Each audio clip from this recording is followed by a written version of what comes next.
Welcome to the Tewksbury Select Board meeting for Tuesday, March 29, 2022. Before we get started, would you please stand and let's salute the flag together, please?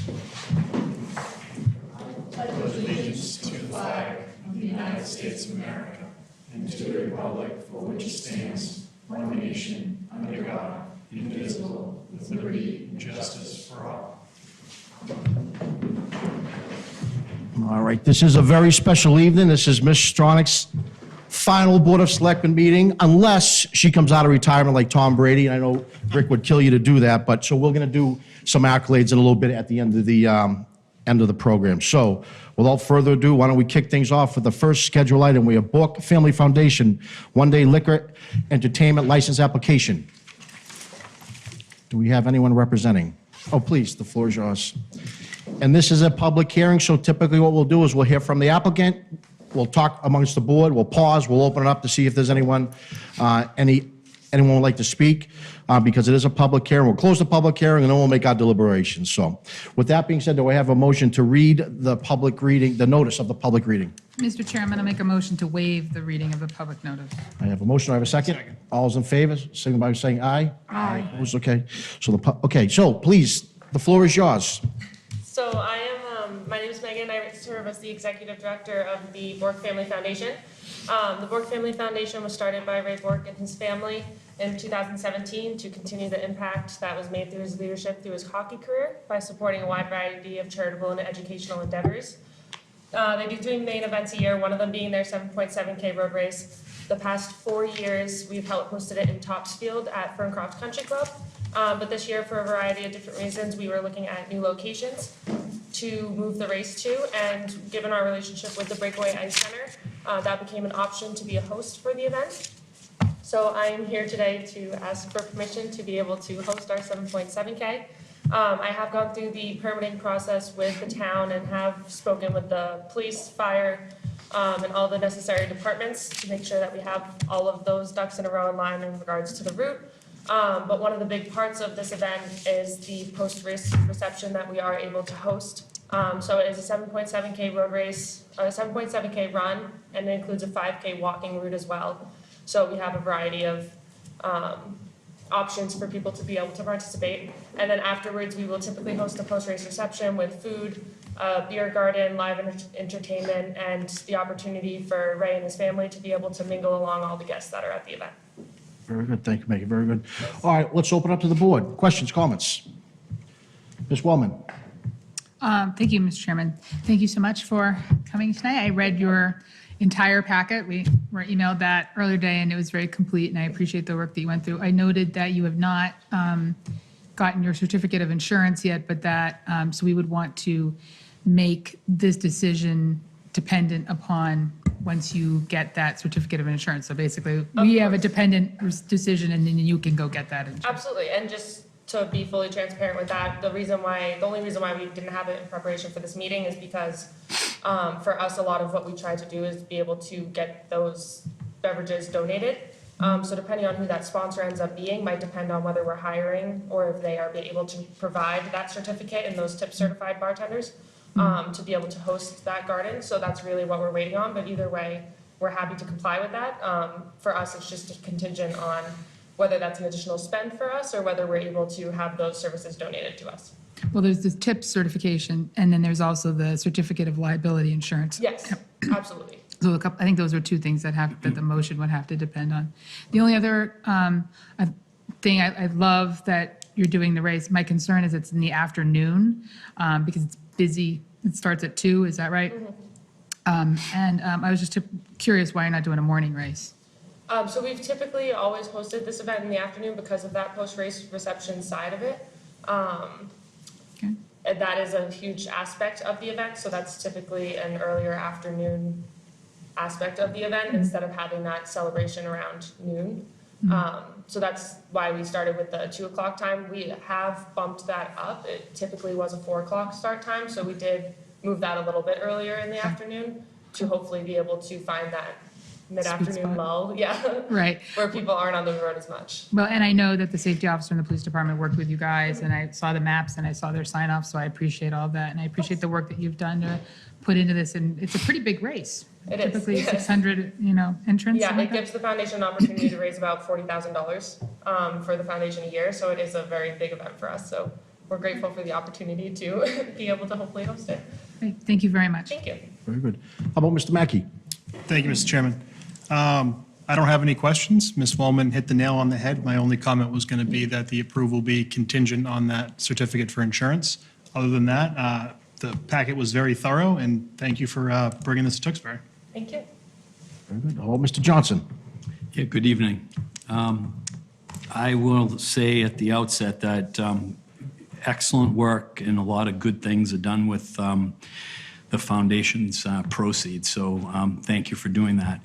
I will say I don't have an issue with the liquor license entertainment components, so I'm good with that part of it, but I'd probably be in the minority among my board members, board colleagues here, but I do have some significant concerns about the race route itself, and I recognize that you've talked to our public safety people and they've expressed some opinions about it, but this race route is on two of our most heavily traveled roads, and they don't have sidewalks along the way.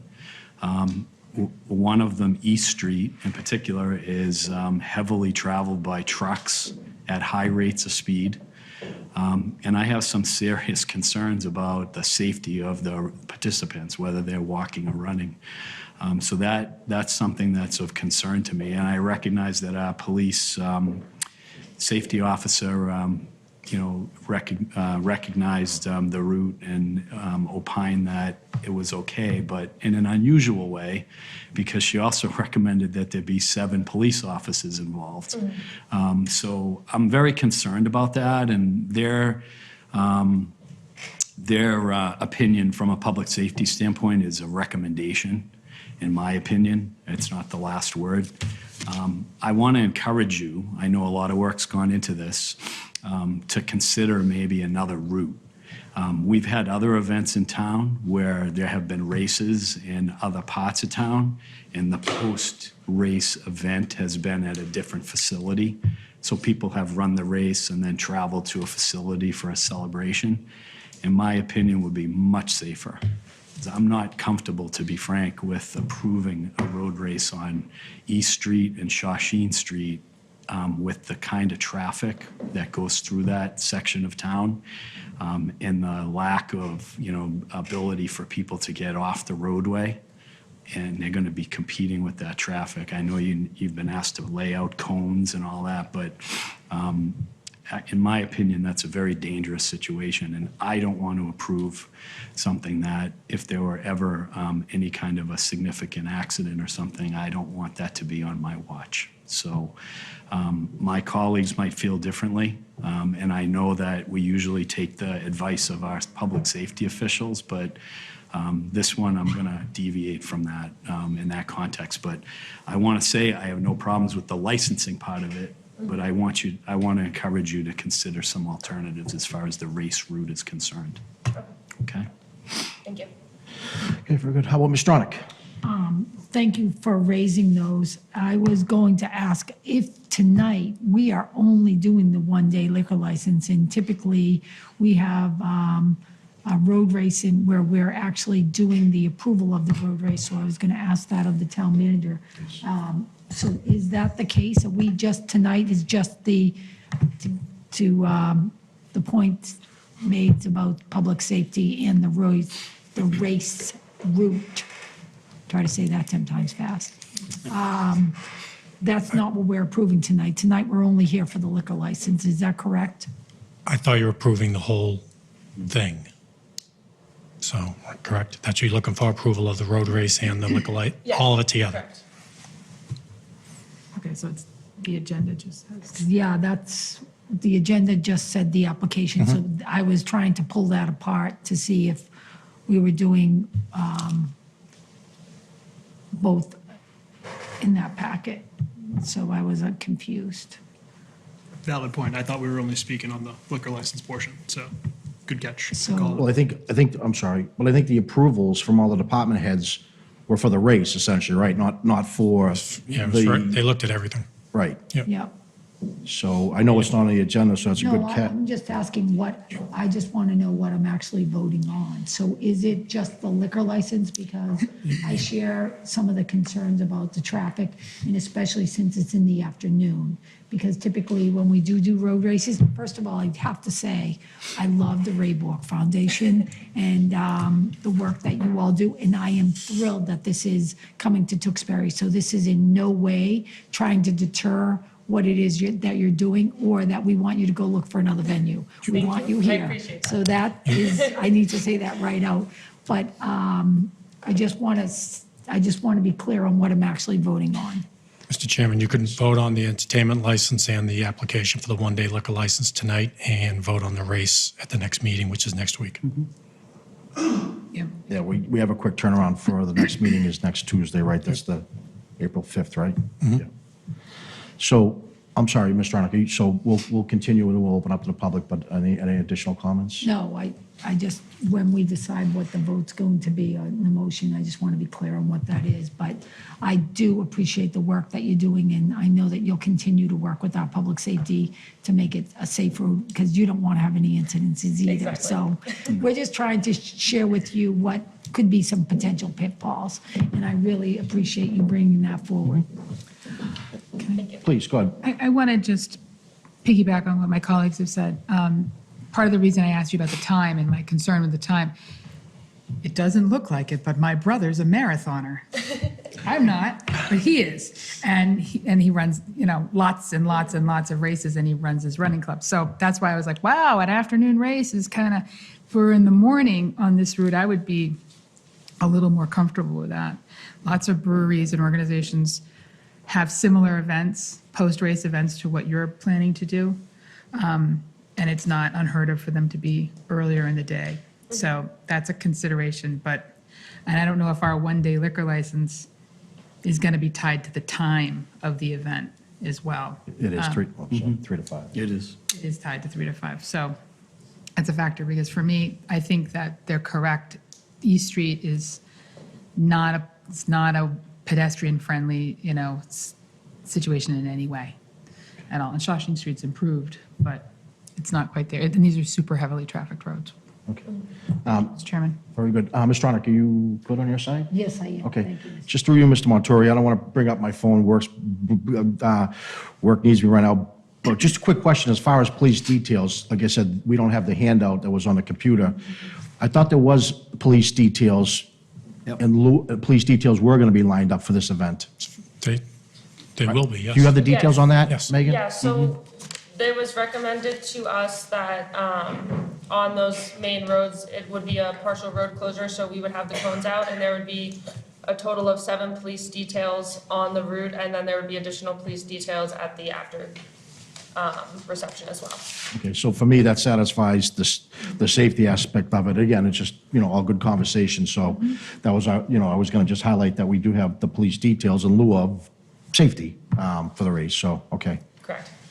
Okay, I was going to say, my only other question is you have to update your website there.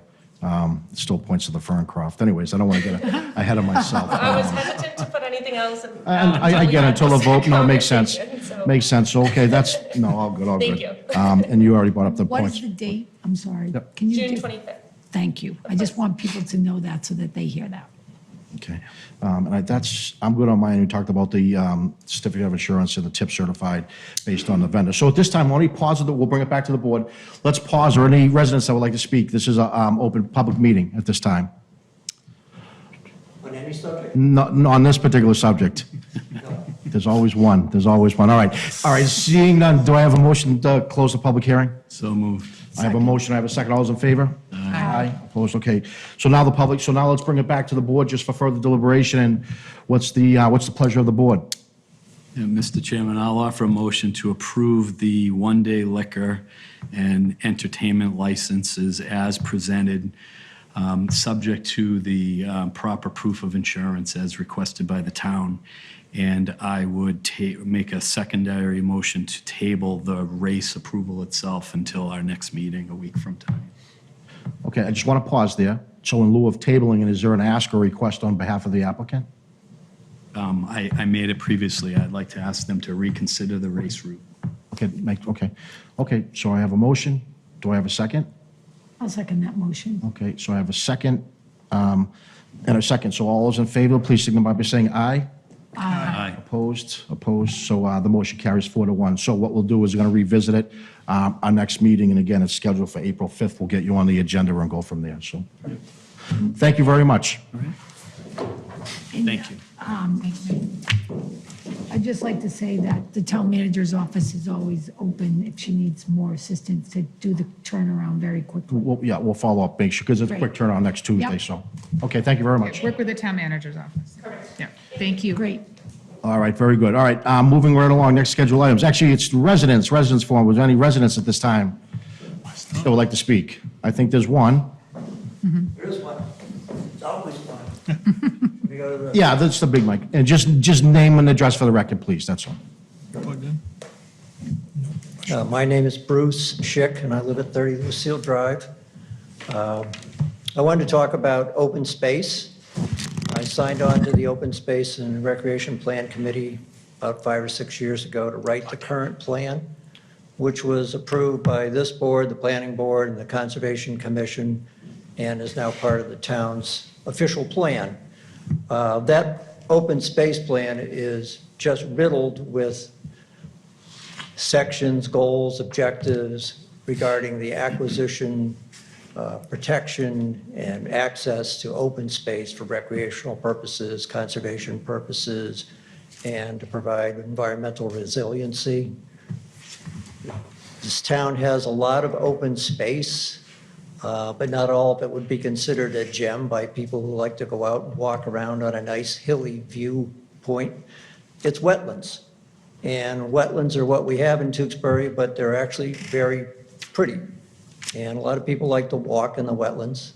And having a few boardwalks and benches around town have made the open space that we have much more enjoyable. And we'd like to continue that process and acquire as much open space as we can, and then permanently protect it and maintain it in a way so that people have access. That means you need to have signage, you need to have parking, you need to have trails and boardwalks where appropriate. And I want to point out that trails and boardwalks are inexpensive ways for people to get out and enjoy the health benefits of open space.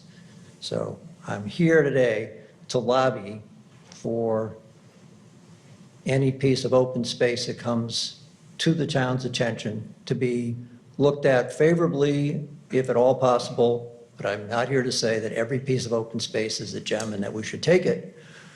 But I think that we ought to give it serious consideration with a bias towards putting it into the inventory of the town's open space. That's my piece. Very good. Thank you. Thank you, Mr. Chick.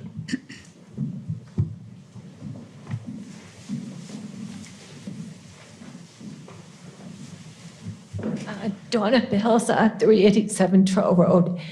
I'm here about the open space too, as I found out within the last 2 or 3 weeks that a parcel of land on Fraser Lane, which was agreed to back in 2001 as an open space, is now going to be, through different processes, made into a buildable lot. When we began the work on Fraser Lane, it was a very contentious, very long process for the approval. I say no more about that. Once it got approved in 2001, we thought it was set. Then we started with the blasting, and all hell broke loose, pardon my French. We had a lot of very, very strong meetings, but that open space was still there, and it was there for the habitat, the deer, the foxes, whatever, not necessarily for walking. And now it's gone, and I understand the reason why it's gone. But I just worry that 20 years after you declare an open space, there can be certain scenarios that preclude it. And I worry about that, because it meant so much for us to get it designated 20 years ago. And the developer went along with it. He was the one that suggested, since it was a non-buildable lot, to make it open space. It worked for both the taxpayers and the developer. I don't know what to say. I don't know what the answers are. Conservation restrictions, I just don't know. I don't. But there should be some better way to preserve land for the wildlife, and they are surviving. The deer are there, the foxes are there. They're eating our shrubbery. That's how they're surviving. So I just had to add that. And one other thing, today is Vietnam Veterans Day. It was during my lifetime. And I want to say thank you to all the vets that were a part of it.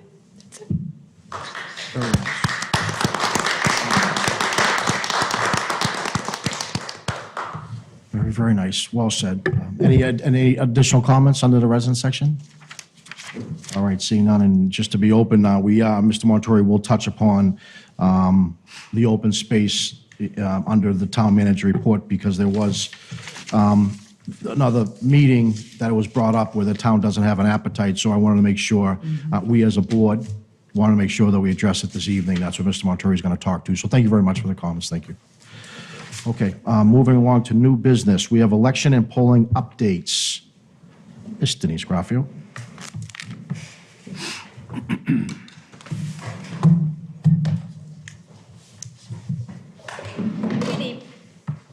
Good evening. I'm here tonight in a timely manner with our annual town election coming up on Saturday, April 2nd, to talk a little bit about our precinct changes relative to the population from the 2020 federal census. So as a result of those population changes, the town has changed its voting precincts. So we were able to have the precinct map up on display. You can't really see it close up, but it's also online, so if anybody wants to look at it online, you can get in a little bit deeper. But so basically the changes include the renumbering of the existing precincts, as well as the addition of a sub-precinct right there in 5A. So most of you remember that we have 8 precincts in town, and they were numbered 1, 1A, 2, 2A, 3, 3A, and 4, 4A. So we took away all of the A's and just renumbered them 1 through 8. And we did that as a way to reduce voter confusion. So the polling locations haven't changed with that. So basically, precinct 1A goes into is now precinct 6. So that will be at the senior center. Precinct 2A is, 1A is 5, and that's at the senior center, then 5A. 2A is 6, and that's at the rec center, along with precinct 2. 3A is now precinct 7 here at Town Hall, and 4A is 8 at the library. So on election day, we're going to have some signage for voters so that it will say, precinct 7, for example, previously 3A. To help voters. But we do encourage voters to go online, and we have a Where Do I Vote app that they can go in and put in their address to educate themselves as to where their precinct is. Because the lines have moved a little bit too. Most people in Tewksbury, most voters, not all, have had something change about their precinct, whether it's just the number or it could be their precinct line, and it could be their location. So we did notify all voters, all households, along with our annual town census. At the bottom of the census, there was a tear-off that explains to voters if they had a precinct change or not, where they go to vote. So tomorrow, we're going to populate the front page with Where Do I Vote icon, so it's easy if anybody wants to go online, and always people can feel free to call us at the town clerk's office, and we can look you up to be sure that you're active and you're registered to vote and tell you where to vote. We feel that an educated voter going to the polls is helpful because, if there's any lines or waiting, it reduces that. Also, to have an ID just in case, if you're inactive, meaning if you don't return your town census, we're required to make you inactive. And so at that point, you would need to fill out an affirmation that you continue to reside in Tewksbury and haven't moved, and also show an ID. So those are two things that you can do before you come to vote to be sure that you don't get held up at the polls.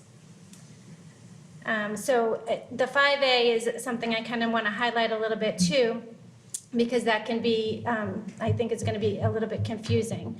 So it really is just a sub-precinct during state elections.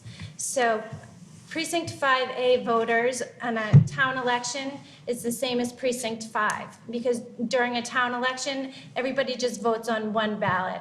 There's no districts within the town during a local election. When it comes to a state election, we have separate representative districts. There's 3 separate ballot styles that will be voting for a state election. And that's where that 5A comes into play. So most voters in Precinct 5 will be voting for their representative, which is currently Representative Robertson holds the seat. But the voters in 5A will be voting on the ballot that Representative Trom-Wynn holds right now. So when they go to vote, they'll be asked the address, and then they'll be given 1 or 2 of those 2 ballot options. So I just want to get the actual names of the districts. So David Robertson's district right now is the 19th Middlesex District, and precincts 2, 4, 5, 6, and 8 will be voting that district. And the 18th Essex District is currently represented by Trom-Wynn, and precincts 3, 7, and 5A will be voting in that district. And the 17th Middlesex District is the 3rd district that was just added, and that is precinct 1. Will be the only precinct that votes on that ballot. Do you have I know we're not showing a slide, but that's where it gets confusing quick. Would you have a slide for that as well on the website? So I did send that out as a news and announcements, but I will also be sure that becomes front and center. Perfect, thank you. So it gets confusing because during a local election, that doesn't really make any difference. Yep. But nomination papers have all started to come out for our state primary and our state election as well. So that is information that, voters will be looking for in the future too. So we try to make everything, as easy as possible to find, which is challenging. We try to time it so that it's relative to what we're doing now. So our local election right now is going to be highlighted on the front page so people can find that easily, Perfect. more easily. Please, Mr. Johnson? Oh, thank you, Mr. Chairman. Just a quick question. Do you by chance have any idea, can you help us with how many households are impacted by 5A? Do you have any idea? Is there up on, I think on You can see Are it. you kidding me? I can't read that. yeah, neither can I. I'm 100 feet closer than you. I can't see that. I think it's the actual number of voters. Yeah, but 3,900. 5A is not up there. There's no 5A on there. Oh, there's no 5A in that. No, Well, no I'm wonder just we- curious, No wonder we can't see Like it. what percentage of the town's households are a number, if there's 200 homes impacted or something in that area? Okay, I will. I'm just curious, I if will you could find that follow up answer with for us. you. Yeah, it's odd that it's not highlighted on that map, but I will find that answer and get back to you Thank on you. that. I appreciate it. Please, Ms. Dorner. And for precinct 1, what representative is that going, you That's- said 18 and 19 are Robinson and Wynn. who's number one for the state 17th election? Middlesex Lowell. is representative currently by Vanna Howard. Okay, and so that's basically that Lowell thing that you were talking about, right? Yes. So they're connected with Lowell. Yes. Precinct 1. I'd like, if that, we would know, that's 3,800 voters plus for In that. precinct 1? Yeah, is that number? Yes. Okay, thank you. Very good. Mr. Mackey? Thank you, Mr. Chairman. I'm going to reiterate my comment from last time we talked about this map. I know we were dealt a little bit of a quagmire by the state, so thank you for all the work on this, and I think this is probably as good as we could have gotten, given the circumstances. The one thing I wanted to ask was the voting app to tell you where to vote. Is that going to be updated when we go to the state primary, et cetera? Or is that only for the in-town election? Yes, that is updated. And so you could even go on today, and that will tell you who your representatives are. It gives you your polling location, your precinct number, your polling location, whether you're active or inactive, and who your representatives are at the state level. Perfect, thank you. You're welcome. Ms. Wellman? My colleagues have done a great job of asking the questions, and my primary question was the 5A piece, and you covered that already. So I think, thank you and your team for the work that you've done on this. I know it's been a challenge, and you've done exceptional work, and I know folks have come to me and said, well, I'm voting here now, and they've gotten that news. Your outreach has been, I think, very good, and I appreciate that you're going to update the front page of the website. So thank you, you're on point. Thank you for all of your help. Also, we do encourage voters, and some people have called, whether it's to vent their frustration or to ask questions or try to figure out why. Why is this the way that it is? So it is a little bit confusing, and so I really encourage people to reach out if they have any questions. I even sometimes pull up the GIS map, and you can sort that just by precincts, and you can really zoom in on every address so you can see exactly where those lines are. And sometimes that's what somebody needs to see in order to understand why this is the way that it is. No, So I that's good. encourage that. Also, I encourage everybody to get out to vote on Saturday. Polls are going to be open from 8 a.m. to 8 p.m. And absentee voting, if you're going to be out of town on Saturday, will be running through Friday at noontime. So you can come in and fill out an application and vote in person if you're going to not be in town on election day, or if you have a physical disability or a religious belief which prevents you from getting to the polls on election day.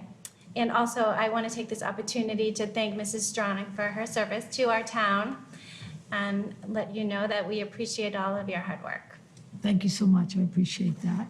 And I really appreciate you coming forward tonight, especially, as you said, in the timely manner with Saturday's election coming, super helpful. And you and your team do unbelievable work, so I appreciate you. Please pass my gratitude to your team as well. Thank you. Thank you. And that's just some final words from Ms. Stronach and Ms. Wellman. This was very confusing. It came in like a hot potato. We know all the work you did behind the scenes, and you made it look easy. It's still a little bit confusing, especially at the state level, but you certainly have it all sorted out, so you just echo the comments. Thank you. I know how much work you put into it. Maybe it doesn't translate, but on behalf of the board and the residents, thank you very much for you and staff. You guys are top-notch, so thank you. Thank you. Okay. Very good. Any other questions, comments? We're good? Thanks again, Denise. Awesome job. All right, thank you. Thank you. All right, next order of business, we have an audit presentation. It's that time of year.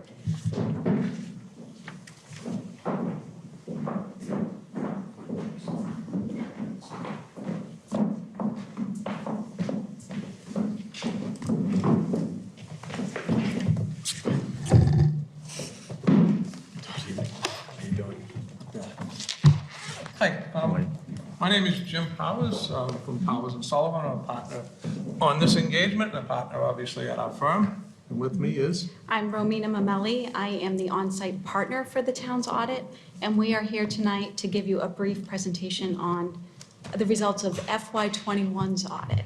So we're here a little later than we typically are, but for the most part, we're on board with how well the audit went. We were out here pretty early, third week in July, and that says a lot about the town. It says a lot about finance, it says a lot about treasury, As you know, your books close on June 30th.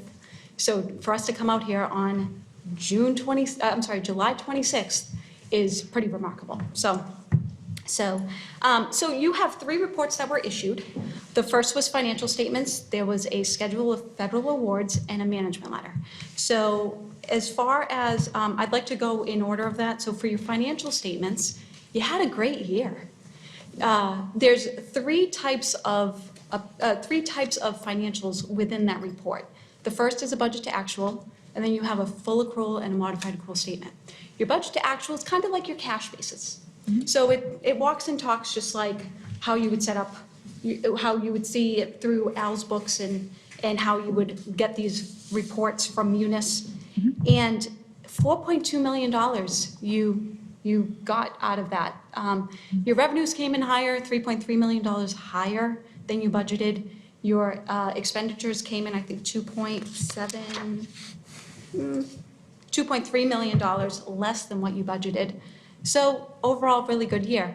That flowed up into your fund-based financial statements. Your general fund turned back $4.8 million there. That's partly this budgetary statement along with $700,000 that you got in stabilization funds. And that is mainly from investment income. Your general fund had a total fund balance of $31 million. Of that amount, $20.4 million was unassigned, but $7.3 million of that is your stabilization funds. You had articles of $6.1 million that you carried forward, encumbrances of $4.6 million. You had one major fund, and that was your elementary school project. That had a $43 million balance at the end of the year. You spent $30 million, and you got $15.6 million back in reimbursements from the Massachusetts School Business Authority. Your non-major funds consists of other grant funds, other capital project funds, permanent funds, and that had an ending balance of $24 million. So overall, pretty positive. Your enterprise funds, same.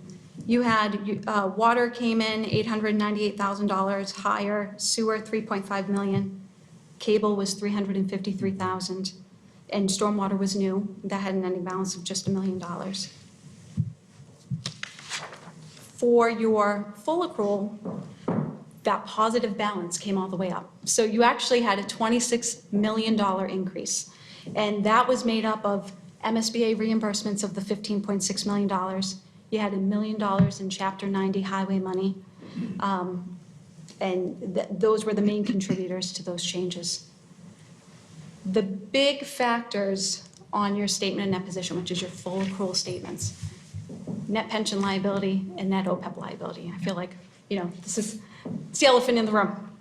So your net pension liability, as you know, you're part of Middlesex Retirement. So they go through and they do a valuation every 2 years. They come up with a report. Their liability gets calculated.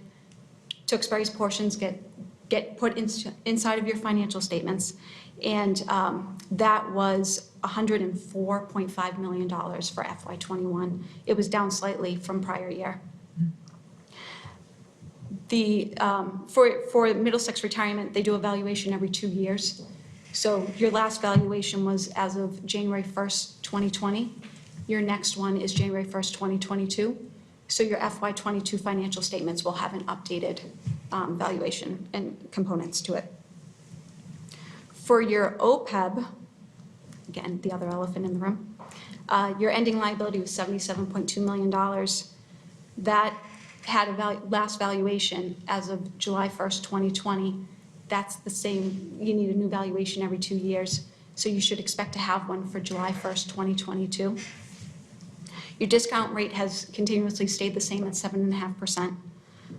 Your OPEB trust fund has an ending balance of $7.3 million. That's partly from the contribution the town made of $859,000. And it's partly from investment earnings of $1.6 million. It was a really, really good year for investments. 29.4% of your money market rate of return.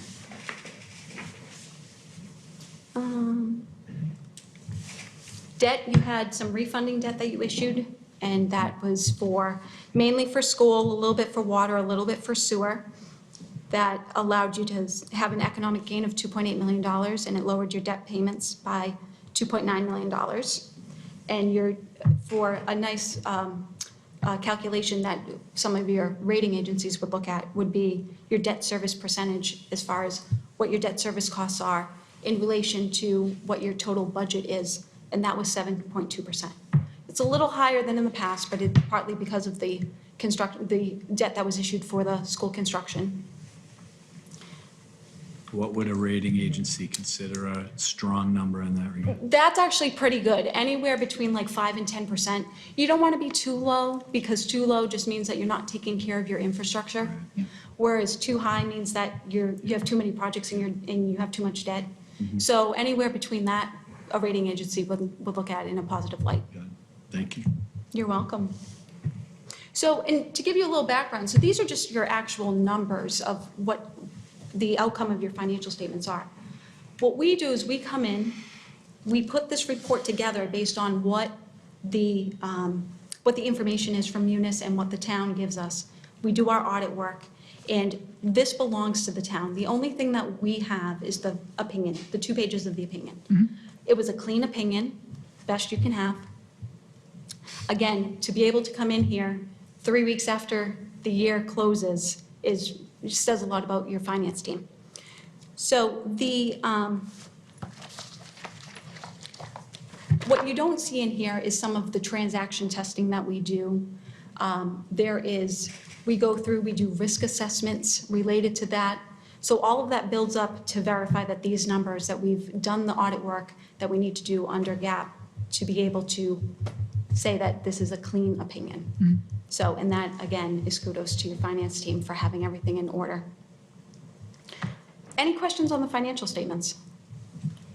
I'd just like to add one thing from a long-term perspective. And we audit a lot of communities, and for someone your size, you're extremely well managed from a long-term perspective, which is so important. The accumulation of a stabilization fund, because things do happen as you go through, building the new schools, as Romina had talked about, the significant balances of fund balance, they're not too high from, because Select Board Member Johnson had asked, is, 5, 10, 15%, really in good shape from that standpoint, and really well managed. Some other communities don't have that. Other communities are using some of the CARES money and the ARPA funds to replenish in different ways their fund balances that may have been affected over the last 2 years of the pandemic. And as Romina said, on a budgetary basis, you actually had a surplus of $4.2 million and $4.9 million on the other basis of accounting, which is comparable to all of the communities. Other things that are really important that the rating agencies will look at, the accumulation and your recognition that the OPEB liability, although not legally required to be funded, you have almost $8 million in that fund. That far exceeds most communities out there. And you're chipping away at that liability that's real. You're forced, and everybody's forced what they should be, from the pension liability to make sure that you fund that by 2040, and you're on track to do that.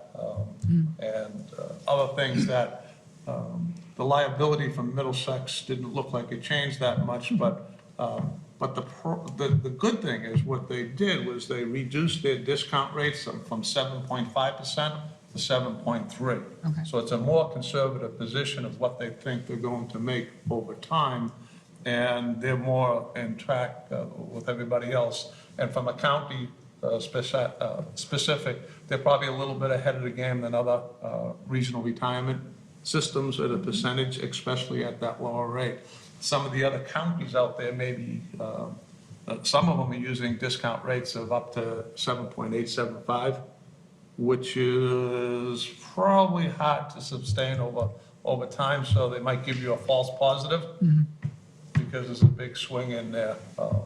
But I just think, Romina was focusing on the results of this year. Me on the backside, she does all the work. I come in and review everything as we go through it. But from a long-term perspective, excellent job from the select board, from Richard and all your staff going through. And like Marina says, being able to close your books before the next month. And what you can rely on when we see that from an internal control standpoint is that as you get the numbers from your finance staff throughout the year, you can rely on them being accurate. So you can make accurate decisions because things do happen that, revenue projections are a little bit low this year as you go through. And luckily Tewksbury only has, you get about 96% of your revenue in three revenue sources, state aid, real estate, and motor vehicle taxes, and the rest of it, it just comes in as you need it. But that's kind of what I just wanted to add from my perspective. And like Marina said, if anybody has any questions on the financials, we'll certainly address them now before she moves on to the other two reports. Well, I just want to add a comment because it underscores what your larger point is. And the credit goes to the manager and his finance team. The people at this table, myself included, have supported the policies, but they have to be developed and they have to be executed on. So the credit doesn't belong at this table. It belongs upstairs in the town manager's office and across the street in the finance department. But I've been at this table since 2008 with Mrs. Stronach. I see a former selectman, Mr. Gay, in the audience. He was with us for a while. And when we started, our stabilization fund in 2008, if I recall correctly, was about $90,000. So it puts in real perspective and underscores the positive message that you're delivering this evening. And residents of this town hopefully can appreciate the value behind what we're talking about here, because it allows for stronger borrowing, and it allows for the cycle to continue. When we build a new school like we are now, we get better rates, favorable rates, and that sort of feeds the beast, if you will, and keeps the wheel spinning. So, a lot of hard work, a lot of, policy decisions. And actually, I will give credit to my colleagues and some of their predecessors, but some tough votes along the way to make sure that some of those things were institutionalized so we could realize what you're talking about tonight. So very positive. And sometimes people confuse like our audit. We, like Romina said, we have a clean, unmodified opinion. What we're saying is that your financial statements as presented is an accurate reflection of your financial position, results of operation. You could have absolutely a horrible financial position, okay? And you will still get a clean opinion. We're telling the truth that we're broke, or you're telling the truth that you're rich, or doing well. So don't confuse the fact that you get a clean opinion, other than that it's an accurate representation of where you are at this point in time. But I just wanted to add that other comment from a long-term perspective. Okay. And please, Ms. Wellman. Just briefly, I thank you for that. And your caveat as well is appreciated. I would like to echo Mr. Johnson's comments. I was on the school committee in 2009, and it was a pretty rough period of time. And it is through the discipline of this board and other boards over the years, working with our staff and our unions to maintain that discipline so that we could see the financial picture that you're reporting on tonight. I wanted to pick up on one thing. You talked about our 7.7% rate on our debt. Is that correct? To our general fund budget? 7.2%. Excuse me, 7.2 discount rate. And that was important because it indicates that we're taking care of our buildings and our infrastructure here in the community. And that's an important message that people need to understand, because if you don't do that, as you said earlier, you have this deferred maintenance effectively, and it's an expense that's just going to come down the road. Correct? Correct. Is that what you're trying to? Yes. Yeah. And you're managing your payments to make sure that it doesn't overly burden the taxpayers, and how you spread out those particular expenses. The elementary school, I think you got about 33% from the state. That certainly helps, but, it took the town with the ability to do those type of things to make it work and fit it into a budget model that looks at a long-term perspective when you work with your financial advisors. How do we fit this debt in? What debt is coming off and what debt Exactly. is coming on? So Yep. you don't, like I said, overly burden the taxpayers and spread that expense out. And to your point, we do ask Mr. Montori for those lists of how the debt's coming off as we're looking at future projects. And the accurate financial picture, good or bad, is critical. And it was critical during the pandemic as we were asking, I think on a quarterly basis, what our revenues were looking like, because we didn't know how it was going to impact our hotel tax and meals tax and so forth when restaurants were shut down. And so being able to have that reliable reporting and the projecting that the manager's been able to do has been critical to decision-making of this board. So it's wonderful to have the auditors come in and validate what we already kind of feel we know. And my last question, how long did it take you to do the audit? So our preliminary week, we come out in May, and that's typically 1 week. Prior to coming out, we get reports from the town. We do all of our selections.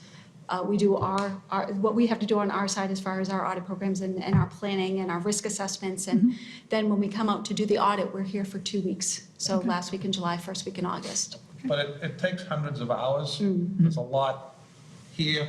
We've actually had to learn to audit differently just because of the pandemic. Yep. We used to always be here all the time with all the staff, but we had to learn how to make sure that we followed the client's rules to make sure that we were masked, weren't masked, where were we? And then do a lot of things off-site. Right. You know, a lot of our staff worked from home for a long time. There were less people in my office building than I had at home.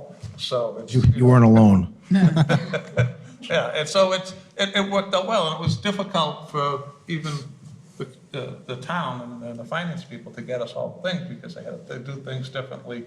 But it's worked out. But it's hundreds of hours that we audit throughout the year, as Romina said. It doesn't just stop. It's not just a 2-week period here, et cetera. One of the things that's good is that constant communication throughout the year as things occur. We ask the finance people to let us know what's coming up. And are you having a problem? Let's deal with it as it occurs, as opposed to, we'll see if the auditor finds it, that open discussion.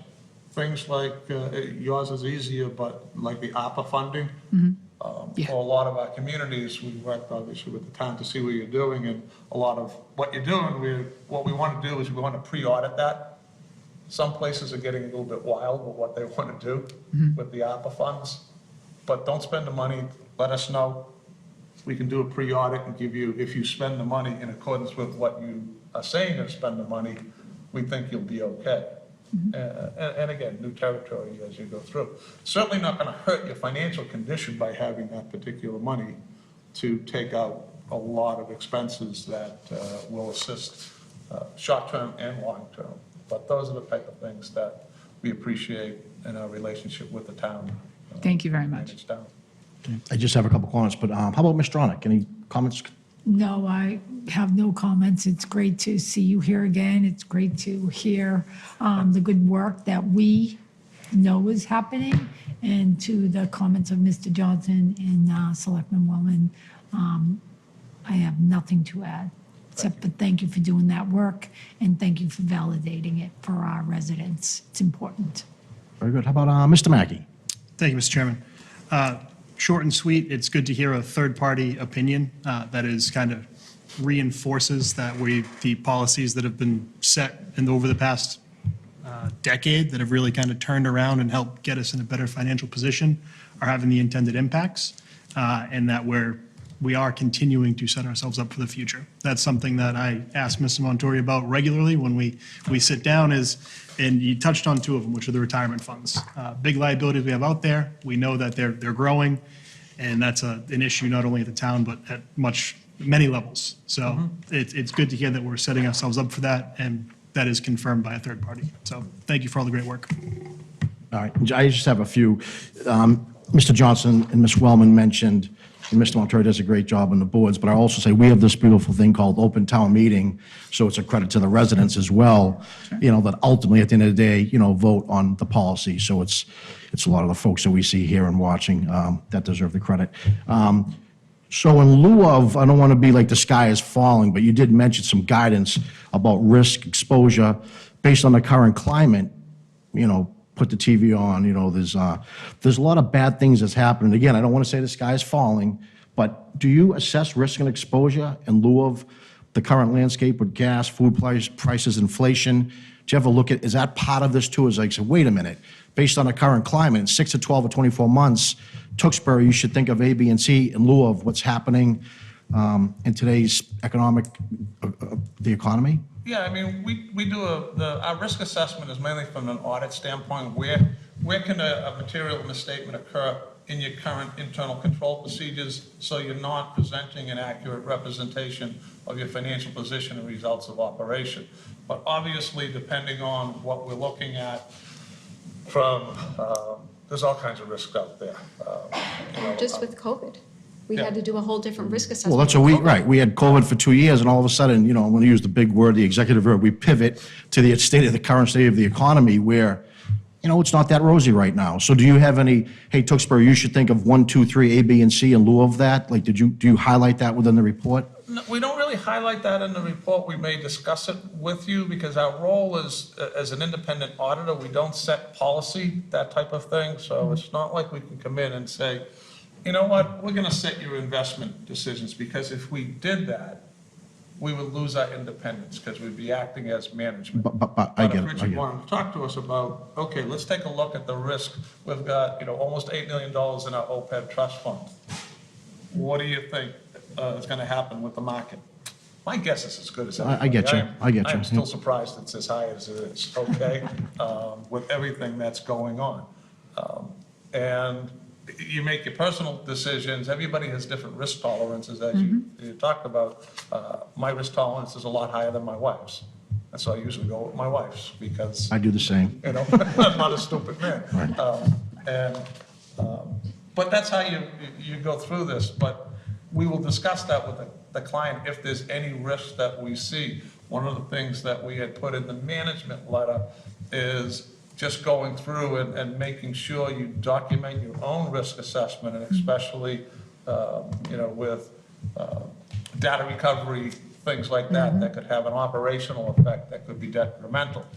Obviously, inflation is going to affect everything because you can still only raise your taxes on the dollar amount, not on there's no inflation factor as part of your recap when you do your tax rate setting. It's like, okay, you can go up 2.5% plus new growth as you go through that, but it's not 2.5% plus 7.5% for the inflation that maybe we're all affecting ourselves. And then, Okay. Yeah. and so, yeah, it's not something that we're hired to do. There are other professionals that are actually more expert in this, in say investments. I don't do my own investments. I hire someone to do. I get you. Yep. Because I'm an auditor, so you Point's should taken. listen to your investment advisors as you go through and how you should invest the funds. For the general fund cash, for the your capital project funds that you cannot, there's a state legal list of what you can invest in because the preservation of capital inside of the general fund and inside of, say, the capital project funds. You borrow $56 million to help fund the school. Well, that's great, but if the treasurer all of a sudden invested in crypto, okay, you may have half a school, all right, or you may have it all paid for and pay off your debt beforehand. So you're not allowed legally to invest. Arbitrage. I get it. No, I get it. We're having those discussions as a board right now in lieu of the current state of the environment. That's why I just wanted to ask, was there any red flags? And I know that the review was favorable, so, no, you touched upon, you answered my question, so thank you. Okay. I'll pause. How about any additional questions from the board? Mr. Montori? I'm good. All right, thank you very much. Thank you. Thank you. Oh, I'm sorry. Oh, you have one more section, right? Oh, it's just. The other Yeah, reports, it's, One's that your federal awards, just that you spent $4.2 million, you're required to have a federal awards audit for if you spend more than $750,000 in federal funds. Which you did, 4.2 million. We came in, we audited the child nutrition cluster, which is your school lunch program, along with your COVID-19 coronavirus relief fund, your CARES money. And that was 951,000 for the CARES funding, and 1.1 million was for your child nutrition cluster. No findings, no question costs, everything was very clean. And then Jim kind of touched upon the management letter. You had 2 comments last year. One was resolved. It was the timing of the reconciliations of your trust funds that now finance is doing monthly, so that is resolved, and to develop a written disaster recovery plan. We're not saying that the town doesn't have a disaster recovery plan. We just don't have a documented. It's your wife, Jim. Yeah, I gotta go. She heard about your Talk investment. about that risk assessment. Yeah. It's an alarm I've got to turn off. Even though I shut my phone.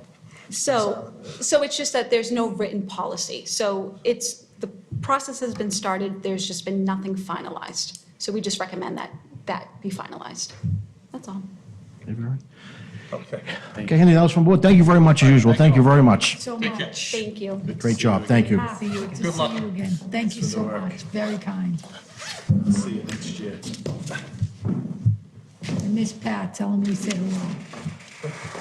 All right, moving right along. Next thing, we have another presentation, DPW school facility presentation.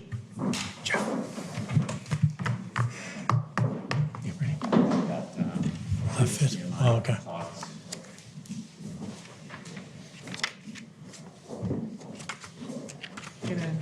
Get a better table in here.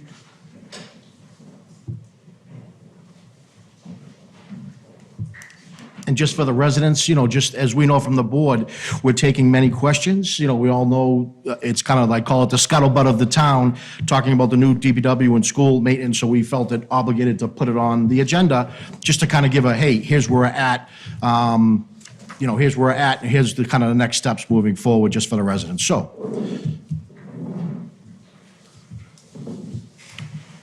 Here you go.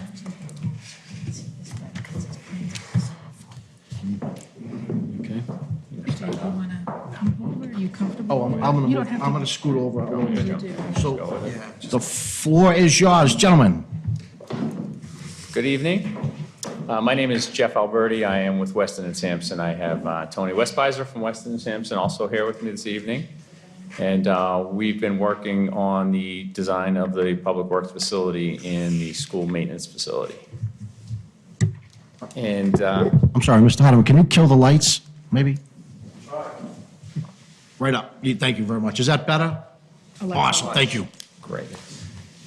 And thank you. So I have a brief update presentation for you. We met a while back as this project was being advanced, and so we wanted to give you an update. A lot has changed. I know just listening to your previous presentations, COVID had a lot of impact on things around the country and the town, and so that's something that we've been taking into consideration as well.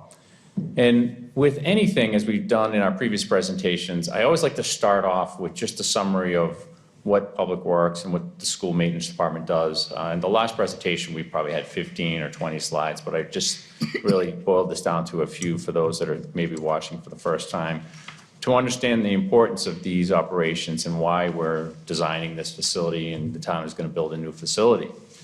And I could spend a whole presentation on it, but I just wanted to highlight some of the key topics here, starting with the Public Works. And really the first line is, it says, the DPW touches the lives of the residents every day by maintaining the infrastructure that the community relies on.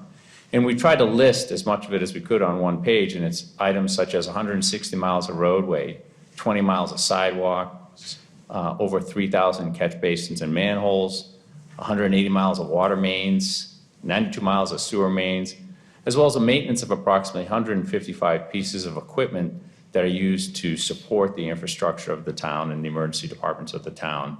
Not to mention that they're on call 24 hours a day. So if you look at this infrastructure and you think about what you use on a daily basis, that first line really says it all, that they're maintaining that infrastructure that everyone relies on. And same for the school maintenance department that is going to be incorporated into this facility. They're responsible for 8 buildings, and those 8 buildings total nearly 1 million square feet of space that they're responsible for. They're also responsible for approximately 165 acres of grounds, as well as preventive maintenance such as carpentry, landscaping, plumbing, HVAC, as shown on your screen. So again, some significant responsibilities on some really important infrastructure to the community. And why does the town need a new facility? We've, again, gone through this in some significant detail in the past, but just to highlight the main topics, the existing facilities are 40 to 60 years old, and they really haven't had any significant improvements. And as a result of their age, they no longer comply with today's building code, from sprinkler to ADA to egress to fire separations. The locker, shower, toilet facilities do not meet code or plumbing code, and you can see on the right-hand photograph, the lockers are actually located in vehicle storage areas. And the building doesn't meet current mechanical codes, and this all results in operational inefficiencies due to these space constraints. And in addition, the school maintenance operation is currently without a permanent facility to work from. So taking that into consideration, going through the process, we began by meeting with staff early on to develop what the needs were. We had an initial needs assessment of about 65,000 square feet broken down by each of the major areas. We went through some minor iterations, reducing it by about 1,800 square feet. And at that point, we began the process of developing concepts and advancing the design of the facility. This is an overall view of the existing site. You can see Whipple Road on the right, Pine Street on the bottom. And the main building, if you drive by the site, is shown here. It's the wing-shaped structure. There's also 2 existing salt storage structures, as well as the food pantry. As part of the initial assessment back in 2020, we presumed that we would demolish some of the existing structures to make way for the new construction. And this is the concept that was originally developed, and there were several components, including what we refer to as Building 1, which is vehicle and equipment storage, as well as vehicle maintenance. Building 2, which was more of the operations building with offices, shops, employee facilities, as well as a new fuel system, and in addition to the salt storage structure. Now, what's important to consider is, where did this fall from a cost perspective? And as I mentioned, a lot has happened in the last 2 years, and it's been quite a roller coaster ride. Yeah. So this graph here shows you the average cost per square foot based on actual bid prices for similar facilities. And you can see them shown in blue. Back in 2014, 2016, it was somewhat stable. And then we had some significant increases in costs because construction got real busy. Contractors were not cutting their margins. And so back by 2019, you can see where that line was. As we began this project, we assumed essentially a 5% escalation initially. And then, as we all know, in 2020, the pandemic hit, and that had some interesting effects. Initially, as we were moving forward with the design, we saw a dip in prices, and that was because people were unsure of the future. They wanted to land work. They were cutting their margins again. They weren't sure if there was going to be work. So that was early in 2020 through this process. And then what we saw and what we've all realized, well, I should say from that point, we did our initial cost estimate, and we had a cost of about $406 a square foot that's shown on the right. And our 2020 estimate was about $31 million with the total project cost. That's construction cost plus soft costs. But then what we saw pretty quickly was a significant spike. So again, these represent average costs per square foot, and what we refer to it as a pandemic-driven spike due to supply chain and material shortages that we're all very familiar with. This was everything from toilet paper to steel. It was every component out in the market. And so as a result, we saw prices skyrocket. So we again assessed where we were with this project, and at this point, we saw a significant increase in the unit cost of these facilities.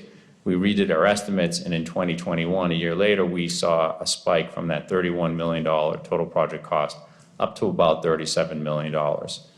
Recognizing that this was a significant increase and was something that we the town wanted to address and bring it down, we began the process of coming up with options to come up with a reduced facility. And it began by looking at some cost control measures, really with the goal of not impacting the operations, trying to get creative in how we program the space, how we use the space.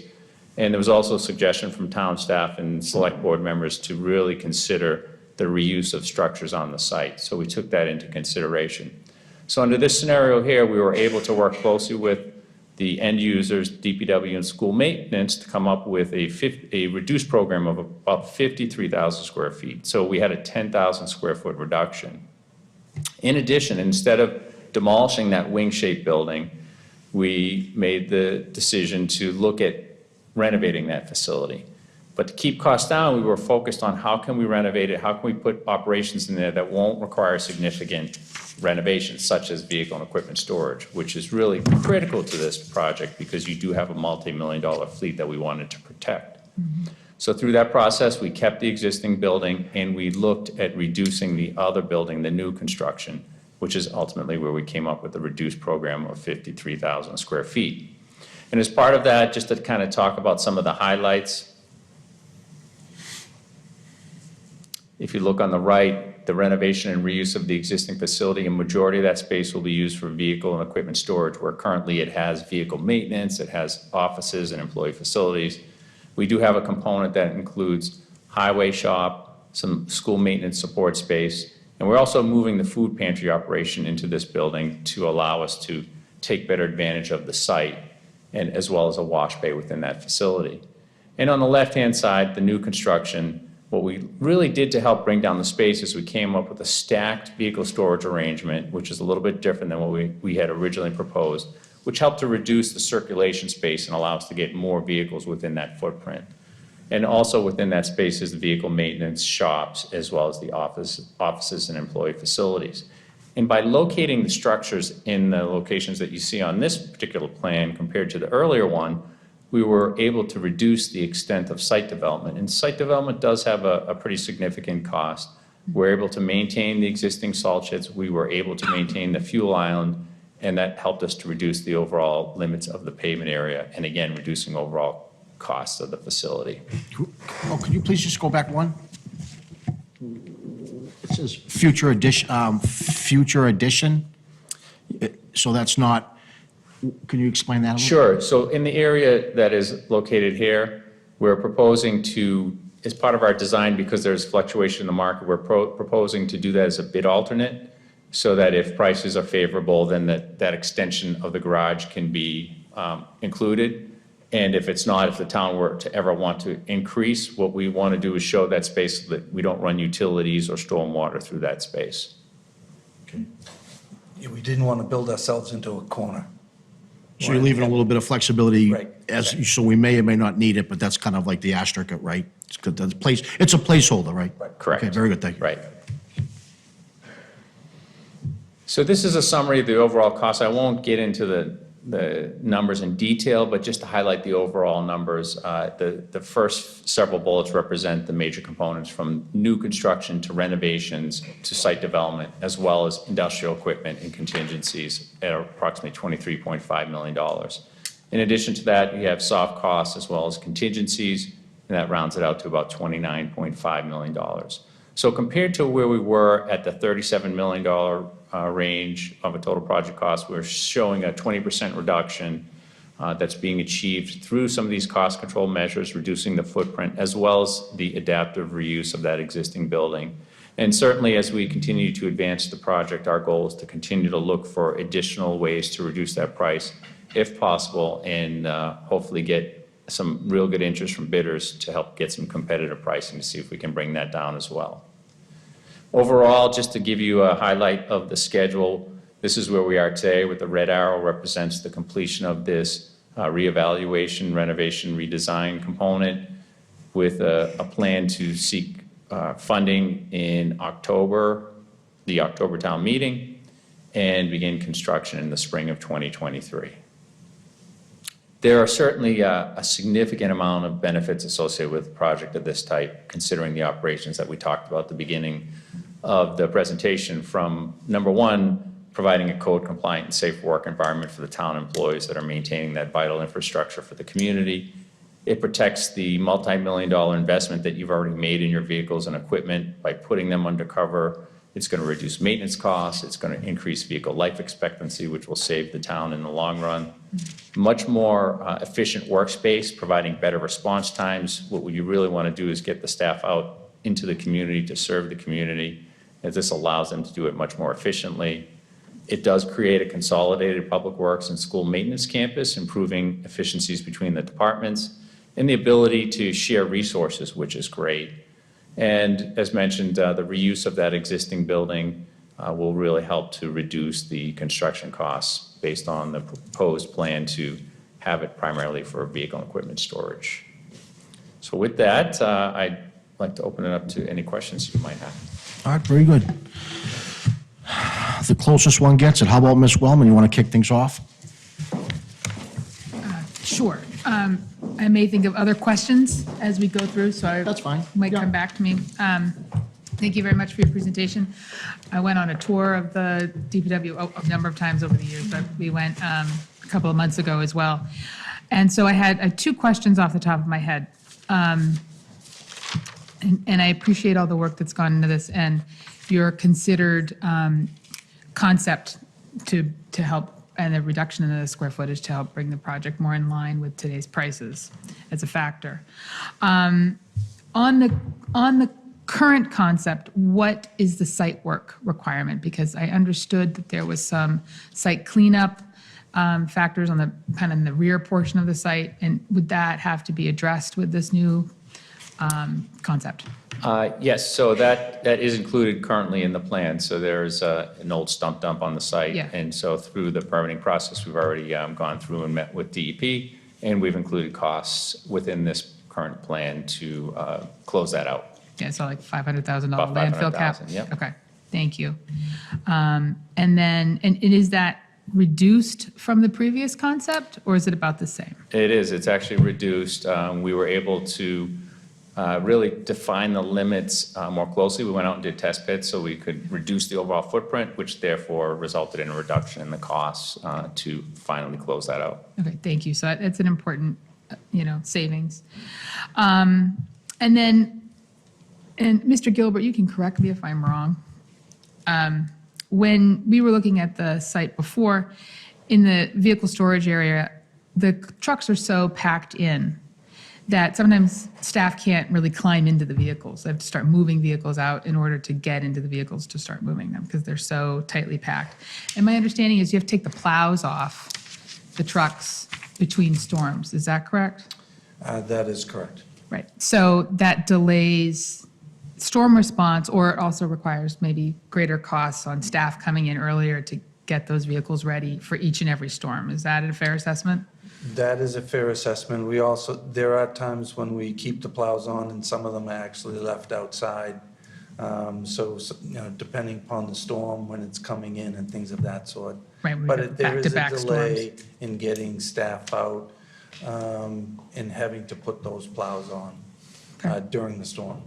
Okay. Yeah, well, that's part of, that was part of the conversations that we had. So with the new plan and the new building and using the current building for vehicle storage, will some of that operational inefficiency be addressed and being able to keep It'll the plows on Yes. the trucks? It'll Which be seems improved. elemental, but it seems like a little thing. It's such a big thing. In terms of being able to service our residents and clear the roads in a timely manner and get them ready every morning as needed when there's a snow and ice event.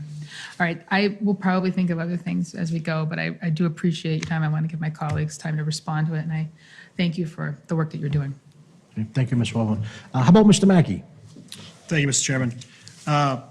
Glad to see some of these recommendations that were made were incorporated here. I think we've come a long way from the initial concept. I won't belabor it here, but I would ask Mr. Montori if we can get a little more information on this building reuse, what the plan is, kind of just a little more detail on that. I know that we've had a few discussions around it, and a lot of that can be reused. I'm more interested into what level of renovation is going to be required for some of those areas. Additionally, I assume that we're going to have a number of questions around the moving of the food pantry. There's going to be a lot of intricacies that go into that. I'm going to leave that to some of my peers who are far more educated in that area, but I assume that is going to be a very large topic of discussion. So were there any alternatives that were looked at for not moving the food pantry or not including it in this building? Yes, there were alternatives that were looked at. They actually ended up being more costly because of the increase in site development and associated with how we had to locate the buildings. And we also, one of the benefits we felt was that the location that's provided really provide some great parking opportunities and flow through of the site in a much more safe and efficient manner. Perfect. And the last one I had was what is the existing office space? Do we know what exists for current office space? I know that we were going initially up to 5,600 square feet, and we've taken that number down, but, I mean, it's definitely cramped in there now. We need an expansion of office space, but I didn't know if we had the existing number. I don't have that I have that in a report, but I don't have it with me at the moment, but I can certainly get that information for you. Perfect, thank you.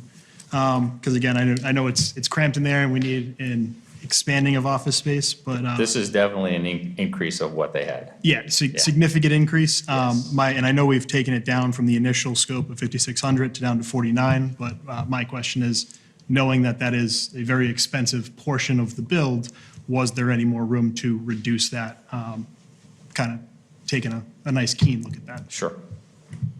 That's all I've got. Thank you. Very good, thank you, Mr. Mackey. How about Mr. Johnson? I'll keep my comments brief tonight because we're really kind of starting to focus on the May town meeting, not the October town meeting. So I'm sure we're going to have plenty of opportunity to dive into this a little bit deeper, but I'll offer a comment and then more of a question.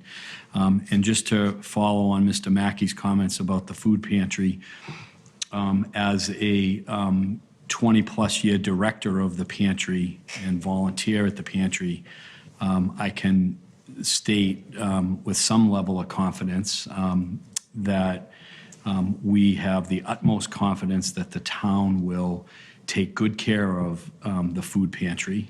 All of us, I think, can read the newspapers. There's an ever-increasing need right now for food support relative to food insecurity. So the pantry itself is a jewel in our community, in my opinion, and it's much needed. But we are a tenant of the town on that property. And so I trust that there will be a collaborative process, and so far there has been. And the board of the food pantry has been fully apprised of the picture as it currently exists, and will certainly, I think, continue to be involved in that discussion.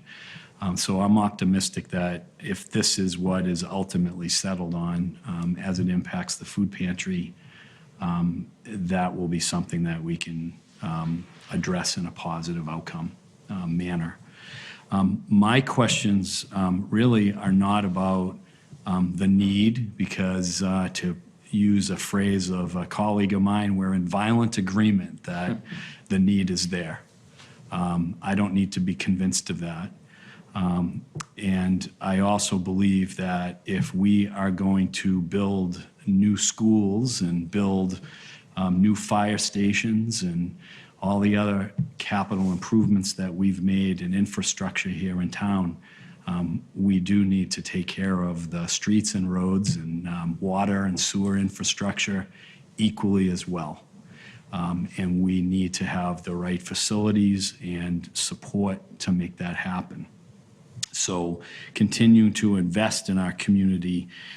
You heard the auditors, ironically, a short time ago say that we're at about 7.2% in that debt scale. What that indicates to me is that we're making the right decisions, and we can continue to invest in our town and its residents. And we're not going beyond what is a reasonable standard. But my question is around the financing. And I don't know that the town manager is prepared to address that this evening, but we have a very unique opportunity in front of us, in my opinion, to do something that we haven't done before, at least in the time that I've been sitting at this table. And if that becomes a reality, we can potentially make this project a reality without doing a debt exclusion, as I understand things. So that's a very promising opportunity, despite the pandemic-driven inflation that's out there. And I don't believe that's an opportunity that will be around in repetitive budget cycles. So we have an opportunity to take advantage of the picture as we currently sit here. So I don't know if you can speak to that or you Sure. intend to, but No, to me, it's not about the need, it's about how do we pay for it? Because it is a big ask. And I think the conversation really should be around how we're going to get it done or propose to get it done. I don't want to open up the box here tonight to a lot of debate because we have many other things to do and we want to be conscious of the time. But I do want to make sure that we come back and spend more time after the Maytown meeting in the run-up to October so that our residents can be more fully apprised of how we want to do this. But I don't know if you can give a Yeah, high no, I level- think it's, and I did intend to speak to it, Yeah. but, so this is a good opportunity. The financing of it, we do plan to fund this project within the tax levy. We don't plan to do this through a debt exclusion. This is something this board has talked about on several occasions, and we have worked over the last couple of years to move in that direction. Currently in the budget, we have $1,589,178 in debt service. Within the budget approved, a portion approved at last annual town meeting in May, and then again, an additional amount was approved within the, to add to the budget at the October town meeting. So town meetings voted twice on funding debt service for this project. And we put the money in the budget in anticipation of this project actually being out to bid by now. We delayed that based on what the cost came. Please. Okay. There's nothing I can do. We have, I think in the next budget, we have actually, we're going to improve the audio We do. after 100 years with a brand new building, but Mr. We McCullough, do. maybe just a little here. So, Thank you. so we have in the budget. No, okay. And they tell me I'm loud too. All right, very good, okay. Yeah, I'll speak up a little louder. So we have a little over $1.5 million within the town budget now for debt service for the project because we anticipated being out to bid. We anticipated coming forward at Maytown meeting to get authorization to borrow funds. But because of the cost of the project being, close to $40 million, and because of the per square foot cost to build the new facility, the cost or the timing to get goods for or materials for the project, and because the board had, asked us to look at a reduction in scope of the project, we did not move forward. So going into the FY23 budget, we built upon those funds to add enough funding in debt service to borrow $25 million. That amount is going to be funded through $1,799,997 within the general fund, and the water and sewer enterprise funds each have $146,877 in their enterprise funds to help fund the debt service, bringing the total to $2,093,750 to fund a $25 million bond issue. We have brought that money forward in the budget to be approved in May in anticipation of seeking an authorization at town meeting in October of $25 million to help pay for the facility. To bridge the gap between the $25 million and the $29.5 million estimate, which we again will continue to work to reduce, we will use existing reserves such as certified free cash after July 1st, funding in the stabilization fund, funds in the stabilization fund to help bridge that gap. Currently, we have a little over $11 million in the stabilization fund. After we utilize it at town meeting in May, we'll still have a little over $9 million. So we'll have sufficient reserves in other areas to help bridge that gap, whatever that may be. So we have the funding in place to avoid a debt exclusion for this project. That has been the direction that the board wanted us to move in, and that is what we have done. And we've been planning for this for a couple of years. Just today, in discussions with our financial advisors at Unibank, the interest rates are climbing. We were at a little under 2% last year when we were looking at this, and next year they're projecting us being closer to 3. But we still have enough funding within the budget to borrow the $25 million, but we really need to start moving on this project, or the costs are just going to continue to increase. So we're ready.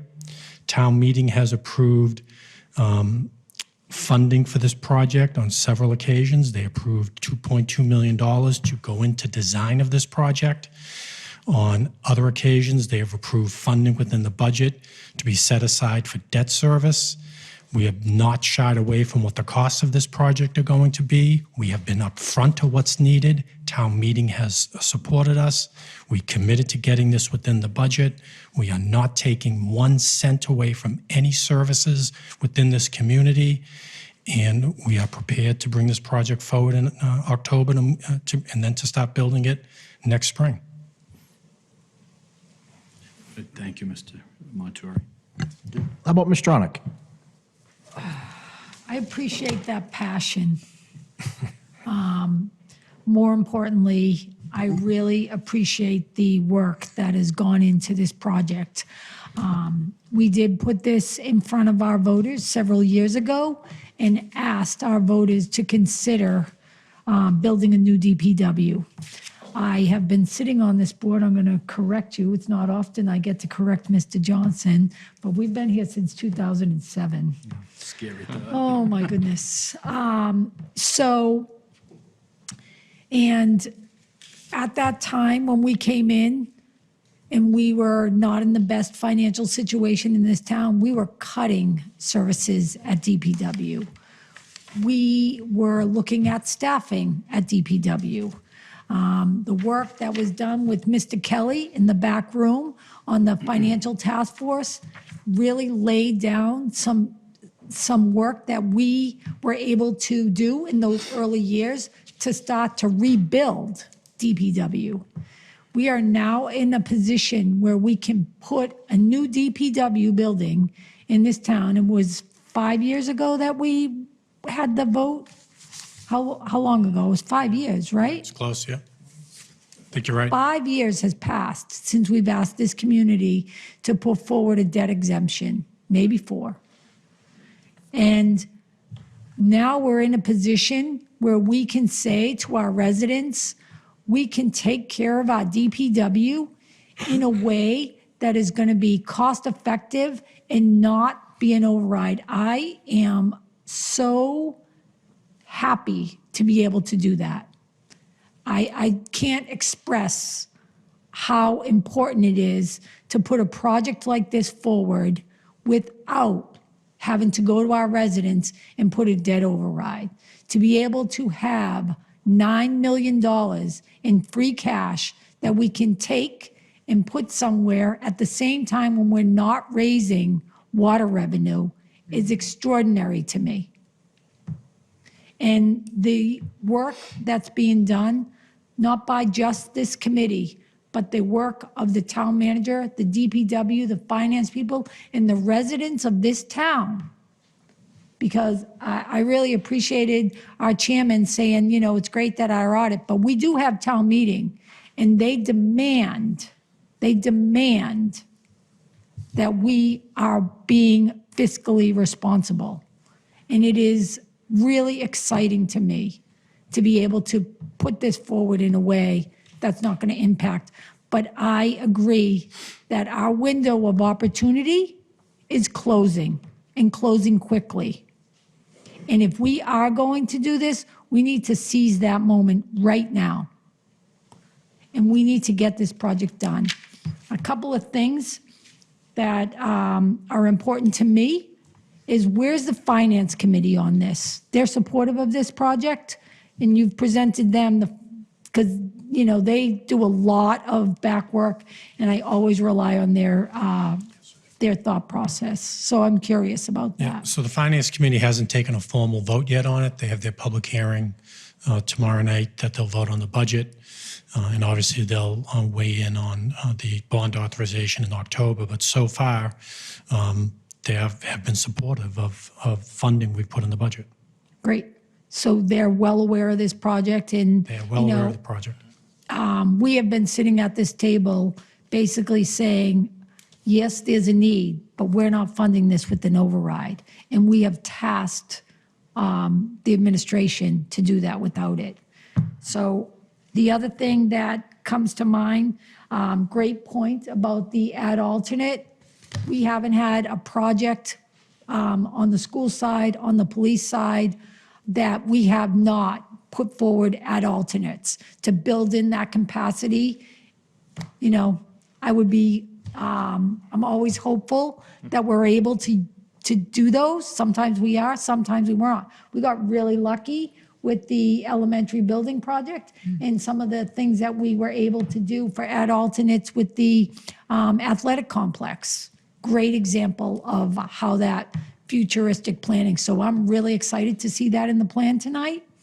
The other thing that kind of jumps to mind in terms of the comments about the food pantry, I have been involved in a lot of building projects in this town and have kept a watchful eye on projects that we have done even before my time sitting on this board.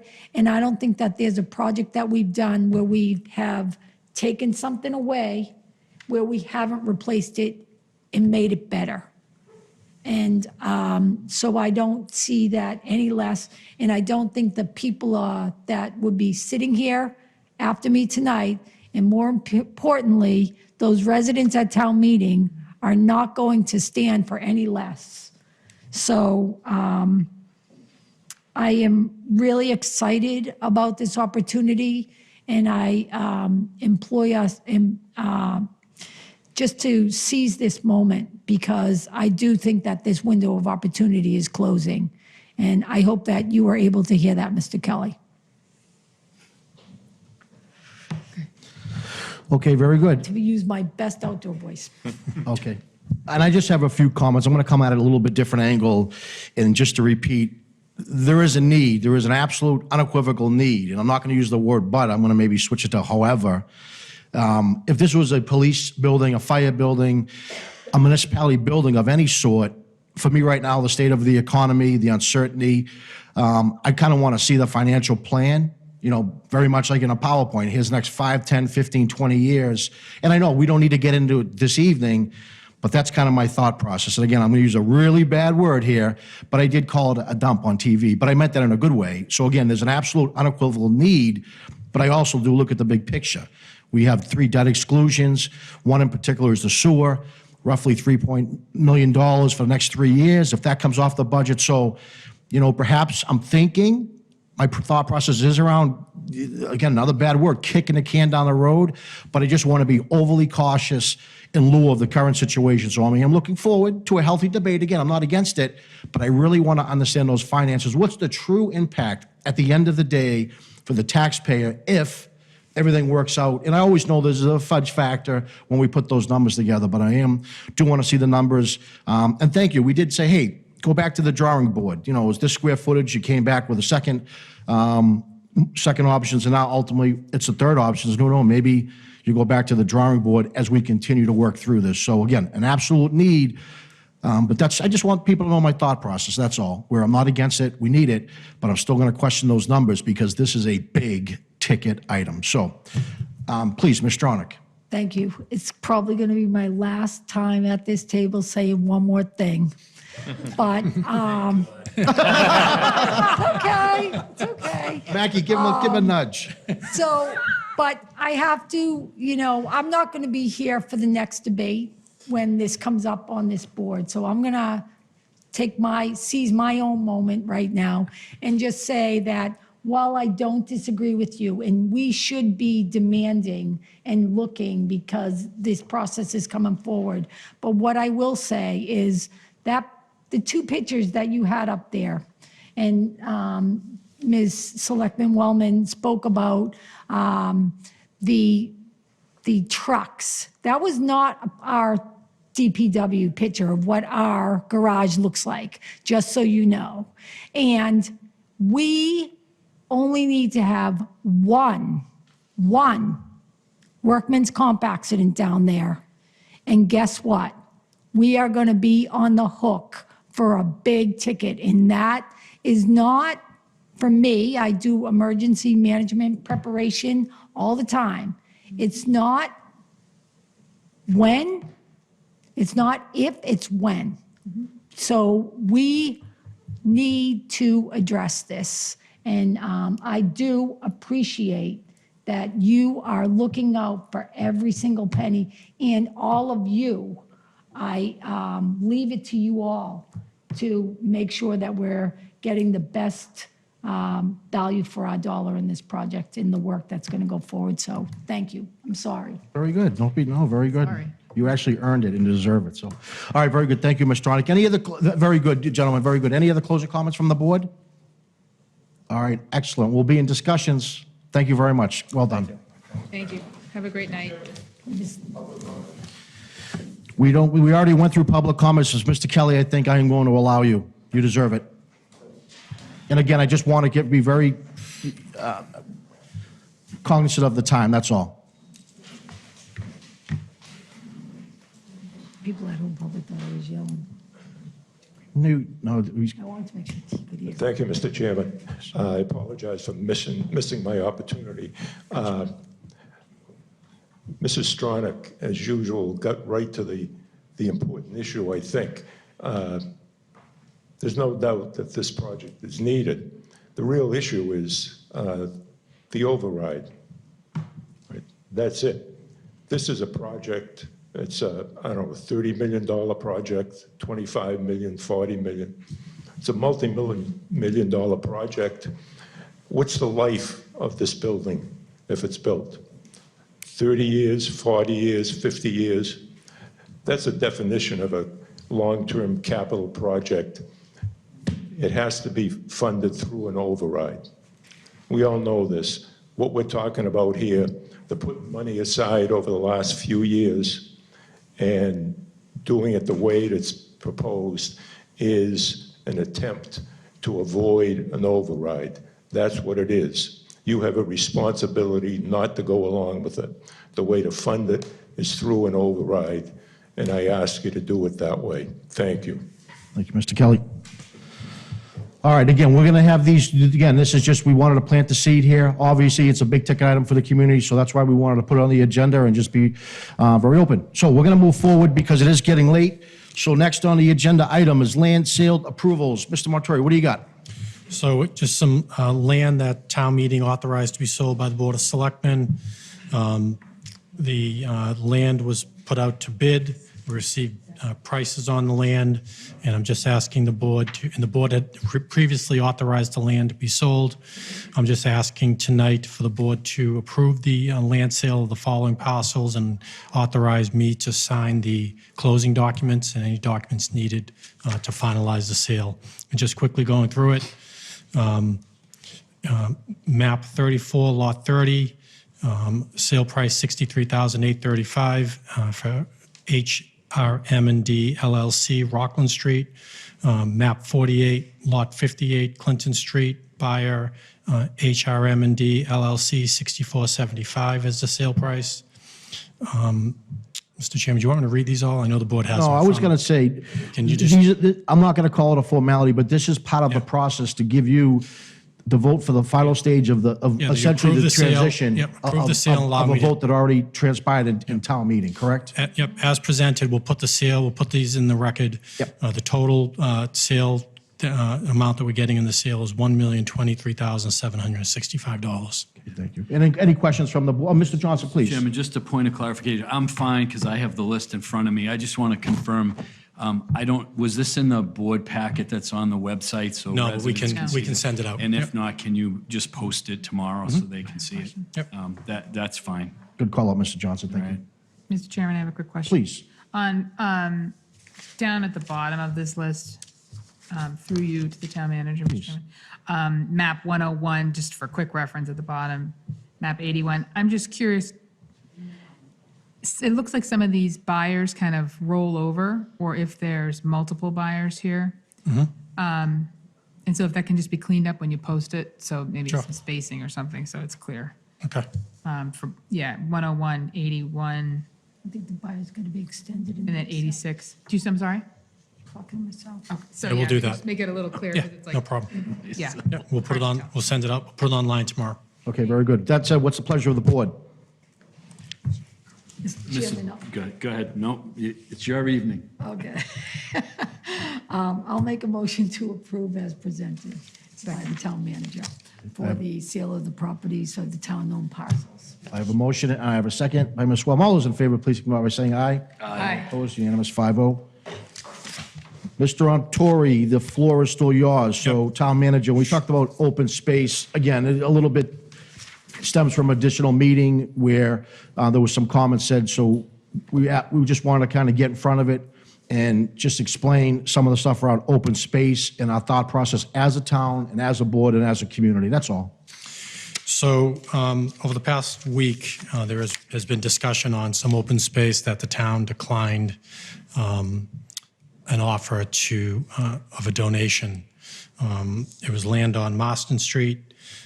It was approximately 13 acres of land. It abuts Rogers Park. It was brought forward to us, the administration, asking if we were interested in the land being donated to the town.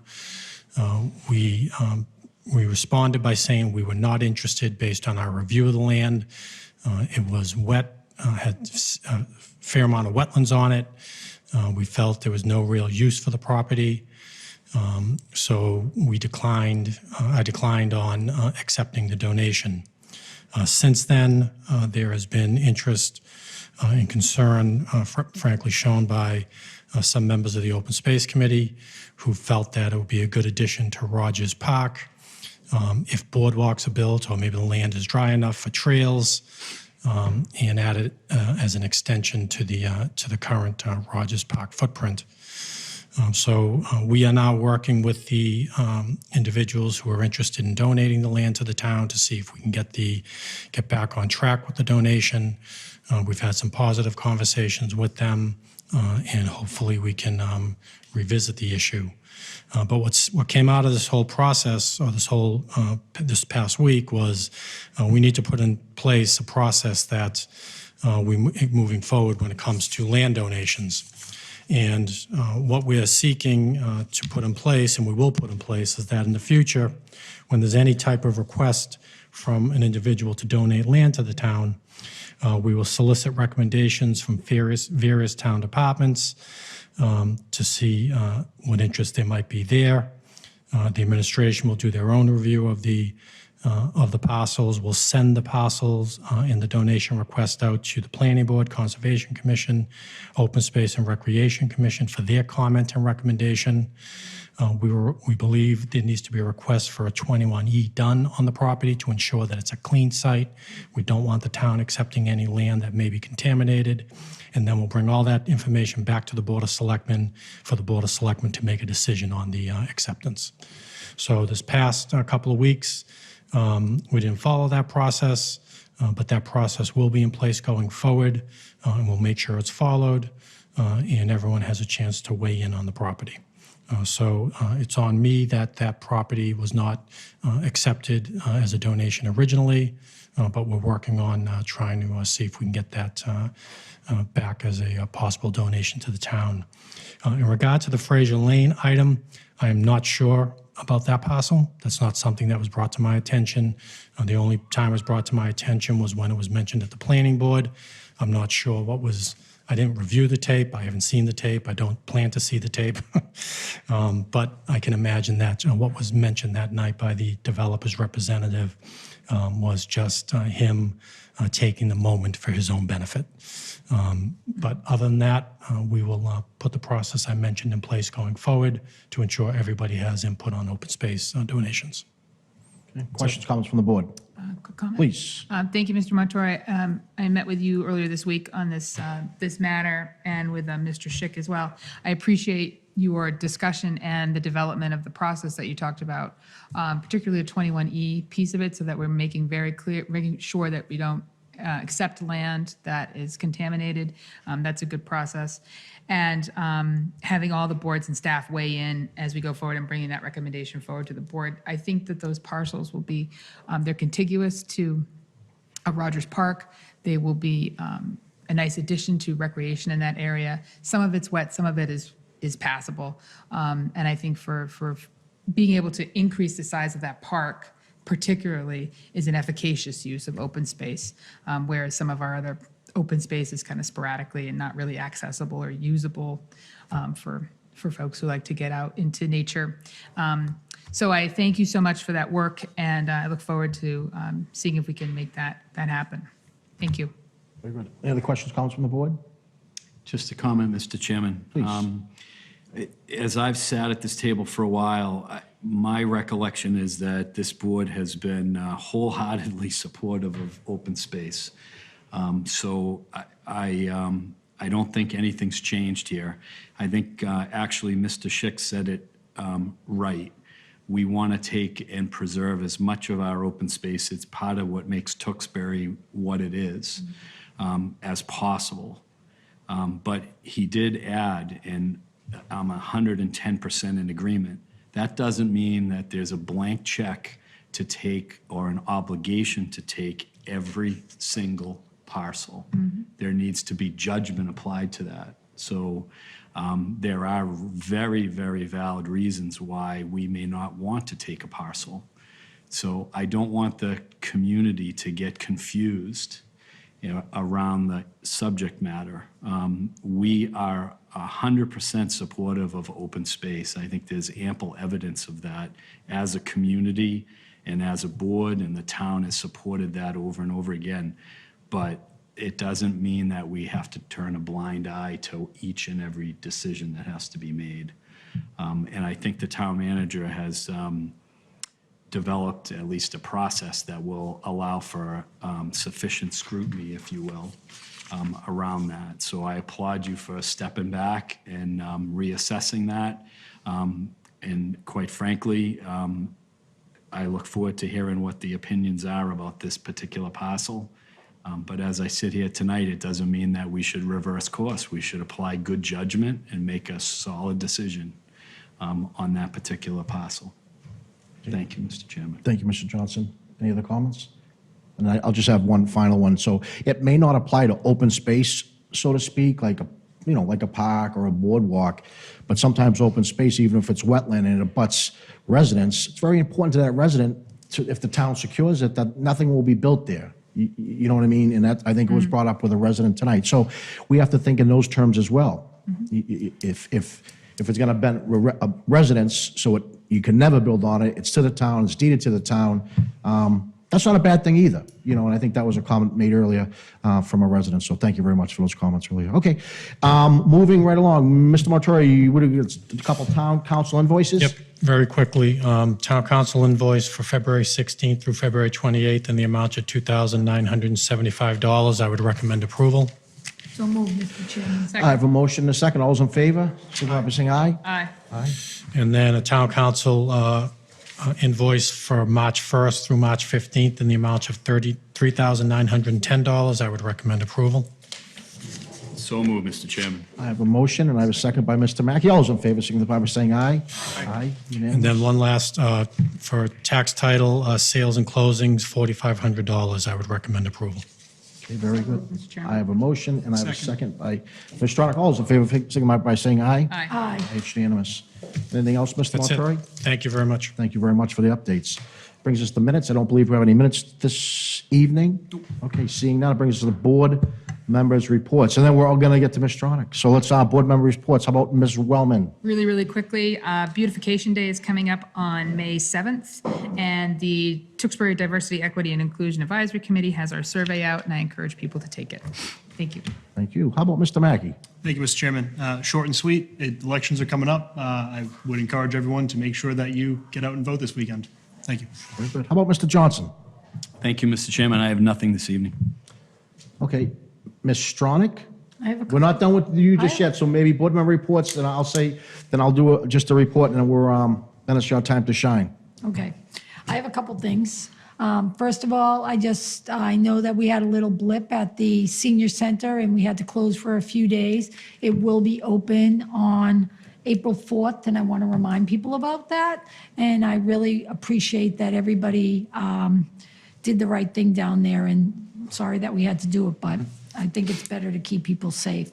So I want to thank for the leadership of making that hard decision, because I'm sure it wasn't an easy one. The next elementary building committee meeting is April 14th.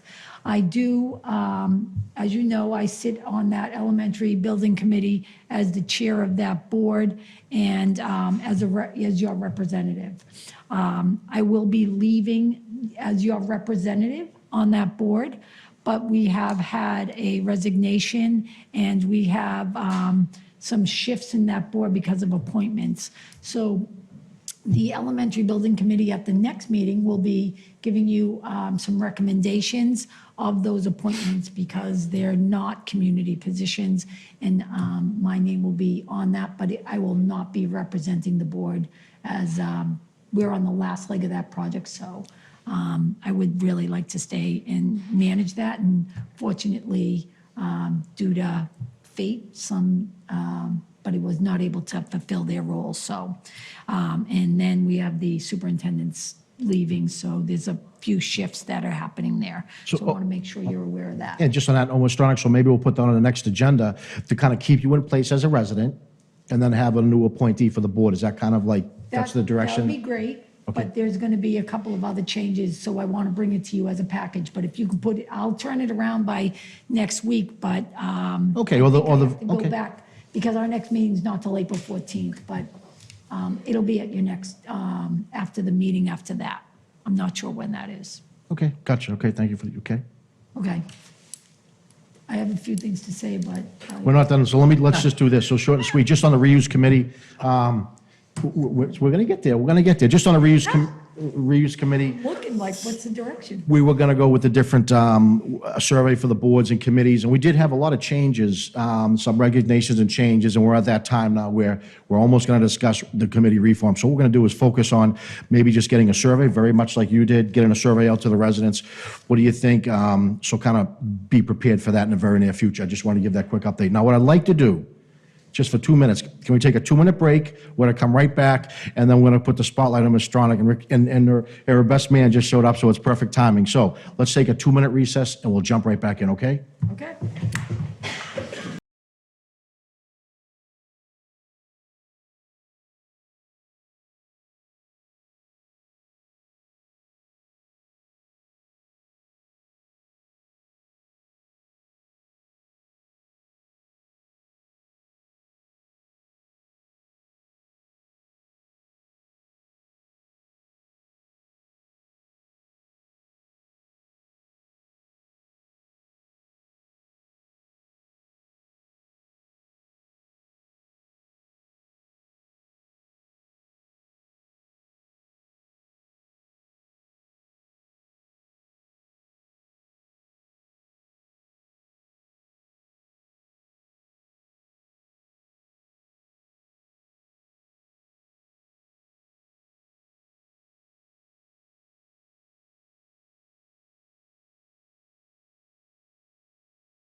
Okay, so Ms. Stronach, I thought it was only fitting, I want to kind of share this with you on behalf of the board and Mr. Montori.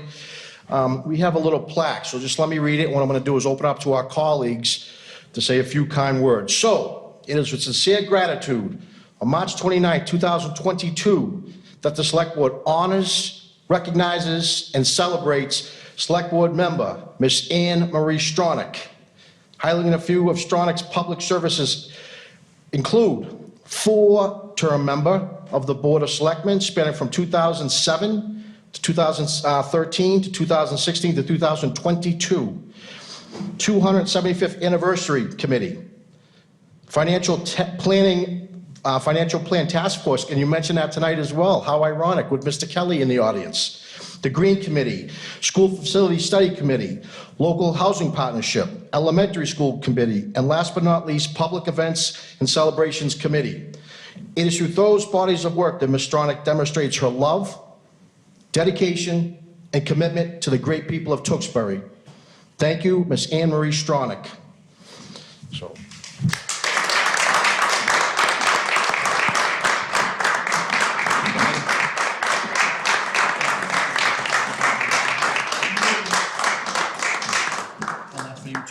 Why don't we take a picture after? We're going to say a few kind words, and then we can wrap it up and take pictures. Oh, very good. Carnations, too. Carnations in there. The carnations. We're gonna say- Very nice job.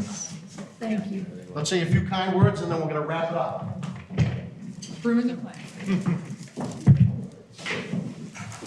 Because Rick said we're in the third period here, so we have to get hustling, right?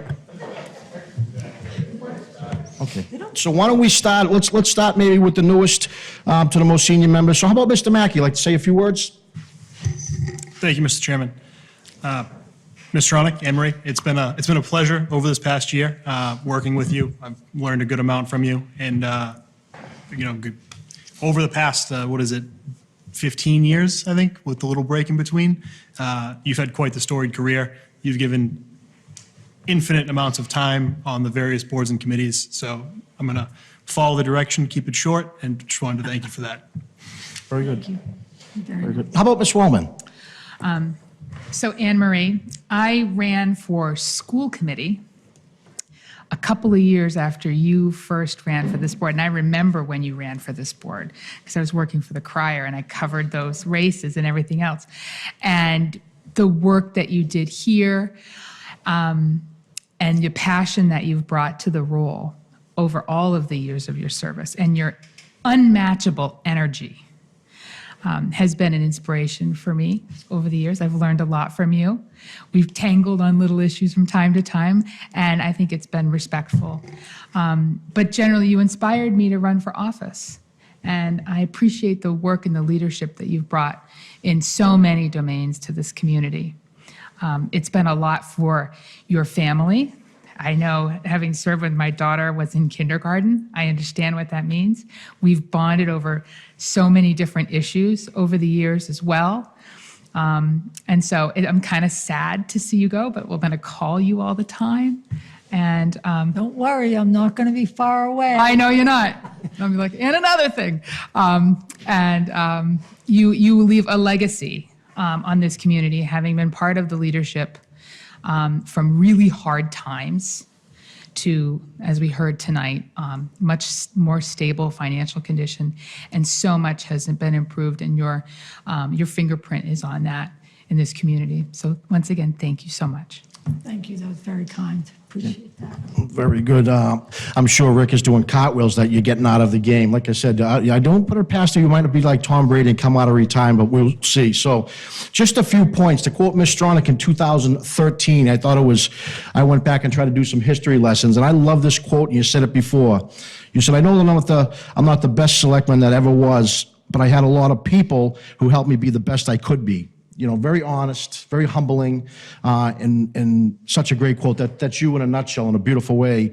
And number two, you respect the vote. I absolutely unequivocally consider you a mentor, just like Mr. Johnson. I can't tell you how many times Anne Marie would call me up and say, hey, knucklehead, think about this, or look at this way, or see it this way. And it's serious, and it's just guidance. And In society today, it's weird. You can't have conflicting opinions without the dirty word hate come up. And me and Ms. Stronach, we don't see eye to eye. However, we vote and then we walk out of here, we slap high fives and say, good job. That's lost in society today, to have a beautiful debate. She's not right, I'm not wrong. It's just a matter of opinion, that's all. And I respect that so much because it's lost in society where you can respect someone else's vote. And even on the upcoming election, someone might be voting for her or him, or all of a sudden you're voting for her or him, and all of a sudden you're a bad guy. Not in Anne Marie's eyes. You respect the vote, and after the vote, we high five and say, on to the next. And that's how politics should work. But like I said, in the microcosm of today's society, it's not how it works. So I give you so much credit to help me understand that in my role. Like I said, I consider you an ultimate mentor, and you will be missed. Thank you so much. Thank you. And how about the most senior member, Mr. Johnson, has been the longest with Ms. Stronach. So Mr. Johnson, the floor is yours to close it out, and we'll get some words from Ms. Stronach. Okay, Mr. Chairman, and I too received many of those you knucklehead calls. So, let me just say this. There's a lot of things that I could say, but I want to try to sum it up. And first, Anne Marie and I were first elected together. I was corrected tonight. I thought it was 2008. It was actually 2007. So with the exception of 3 years, we've sat at this table together. And earlier this evening, it came up, I was reminiscing a little bit about when we first got on this board. The town was in very severe financial straits. And we were forced to make some very difficult decisions. And one of the things that you learn when you sit on this side of the table is that things can be difficult from time to time, and while we often get along as colleagues, we also, from time to time, have disagreements. And Anne Marie and I were no different in that regard. But what I have come to appreciate over those many years is that every single time when there was a difficult vote, a vote that would cost you votes when you put your name on the ballot, a vote that was a hard vote to take. I know that Anne Marie was right there with me to take that vote. And to me, that is the foundation, the bricks that were laid to build that foundation on which we now have a much stronger community in terms of the financial picture, in terms of the infrastructure. All of those things were made possible because of many of those hard decisions that had to be made. And we could list many of them. Some of you in the room could put your finger on a few of them. And it wasn't about just Anne Marie and I, it was about many others, because I've sat at this table now, by my recollection, with 13 different selectmen and women, 2 of them by the name of Mackey, the father and son combination of Ed and Brian Dick, so 2 different generations. But through it all, Anne Marie has been at this table with one short tenure. She's been at this table with me. So I will miss your presence. But most importantly, what I think the legacy is that when you started in 2007, the picture, in fact, in this room, the floors creaked, the windows had plastic covering the drafts. In the summer, we had to open the doors to let the mosquitoes in because there was no air conditioning. But what we've seen since that point in time has been progress and incremental steps. And that's a reflection of the hard work that's been done at this table, in part. So the legacy is that you started with some very challenging and difficult times, and I know all those phone calls and all those difficult votes that had to be made that we shared with some other folks along the way. But here we are today, and your legacy is that Tewksbury is a better community because of your service. So I want to thank you for that and for your partnership. And certainly, all of us have a point in time when we walk away from this table. But I want to thank you for the dedication and the commitment that you brought to your efforts along the way. Thank you so much. Wow. So this morning, Mr. Kelly called me and said, how do you want to play tonight? Do you want to do it before or after? And I said, we have a lot of people coming for a lot of presentations, and they're not here to listen to this. So let's do it at the end. And mostly because I wanted to be able to share this moment with you, because this is an emotional moment. And, I appreciate the work of people that come here, but I don't want this to be about me, because really what happens here in this meeting room, not just our meetings, but every meeting that comes here, is really what makes this community great. And people say, oh, you have town meeting and people don't show up, and you have this and it's not enough. But when the time comes that it's important to people, they're here, no matter what the issue is. Thank you for getting the count of the number of selectmen that have worked with me here on this and collaborated with me and helped me. One of the things I was going to say tonight is that every phone call, every conversation, every thought, every challenge that the residents and the elected officials and the people who we've appointed that have taken their moments out of their time have made me a better person, not just a better selectman, but a better person, because they stretch my thinking, right? I'm so happy Mr. Kelly's here. It's great to see Mr. Gay. I really appreciate it. But when I was elected, Jane, you were here, you were covering. I was shocked that first night when I was elected. I'm not kidding you. I literally did not think that I was going to get elected. I really was trying to get a message to people about how important it was to be involved and to wake up and watch what's going on. And I have tried to, keep that moving forward. And I think that when it counts, people are here.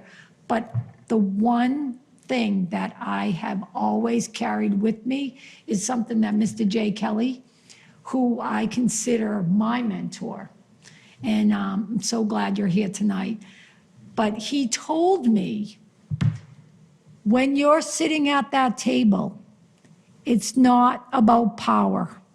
It's about influence. And it's about you making sure that your influence impacts people in a way that makes their life better. And you can never forget that. I don't know if you remember telling me that, but I have never forgotten that. And that's what drives me to do this work. And,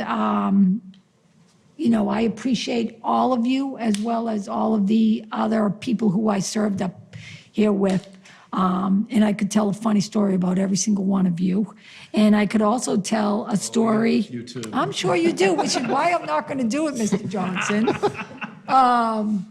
But what I really want to say is that I have not always agreed with every single person.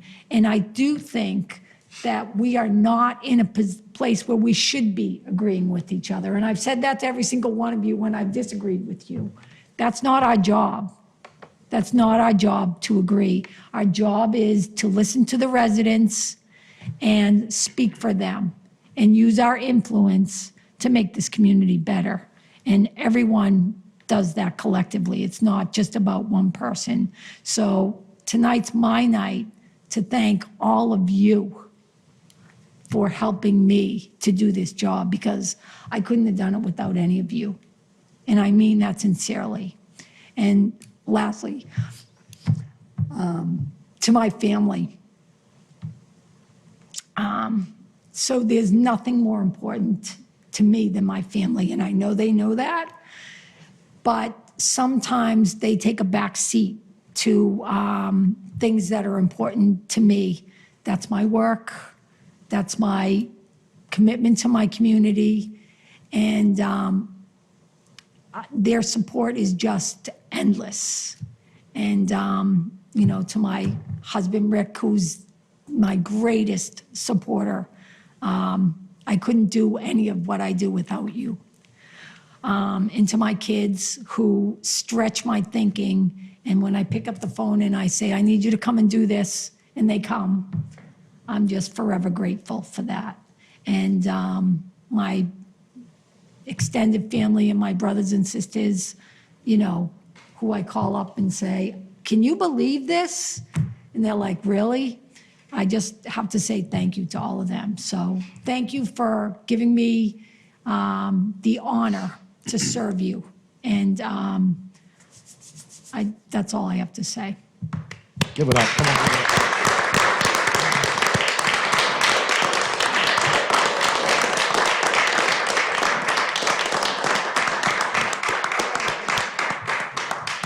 And with that, I'm going to make my final motion to adjourn, Mr. Chairman. The motion, do I have a second? All those in favor? Aye. Thank you very much. Thank you for coming out. Thank you.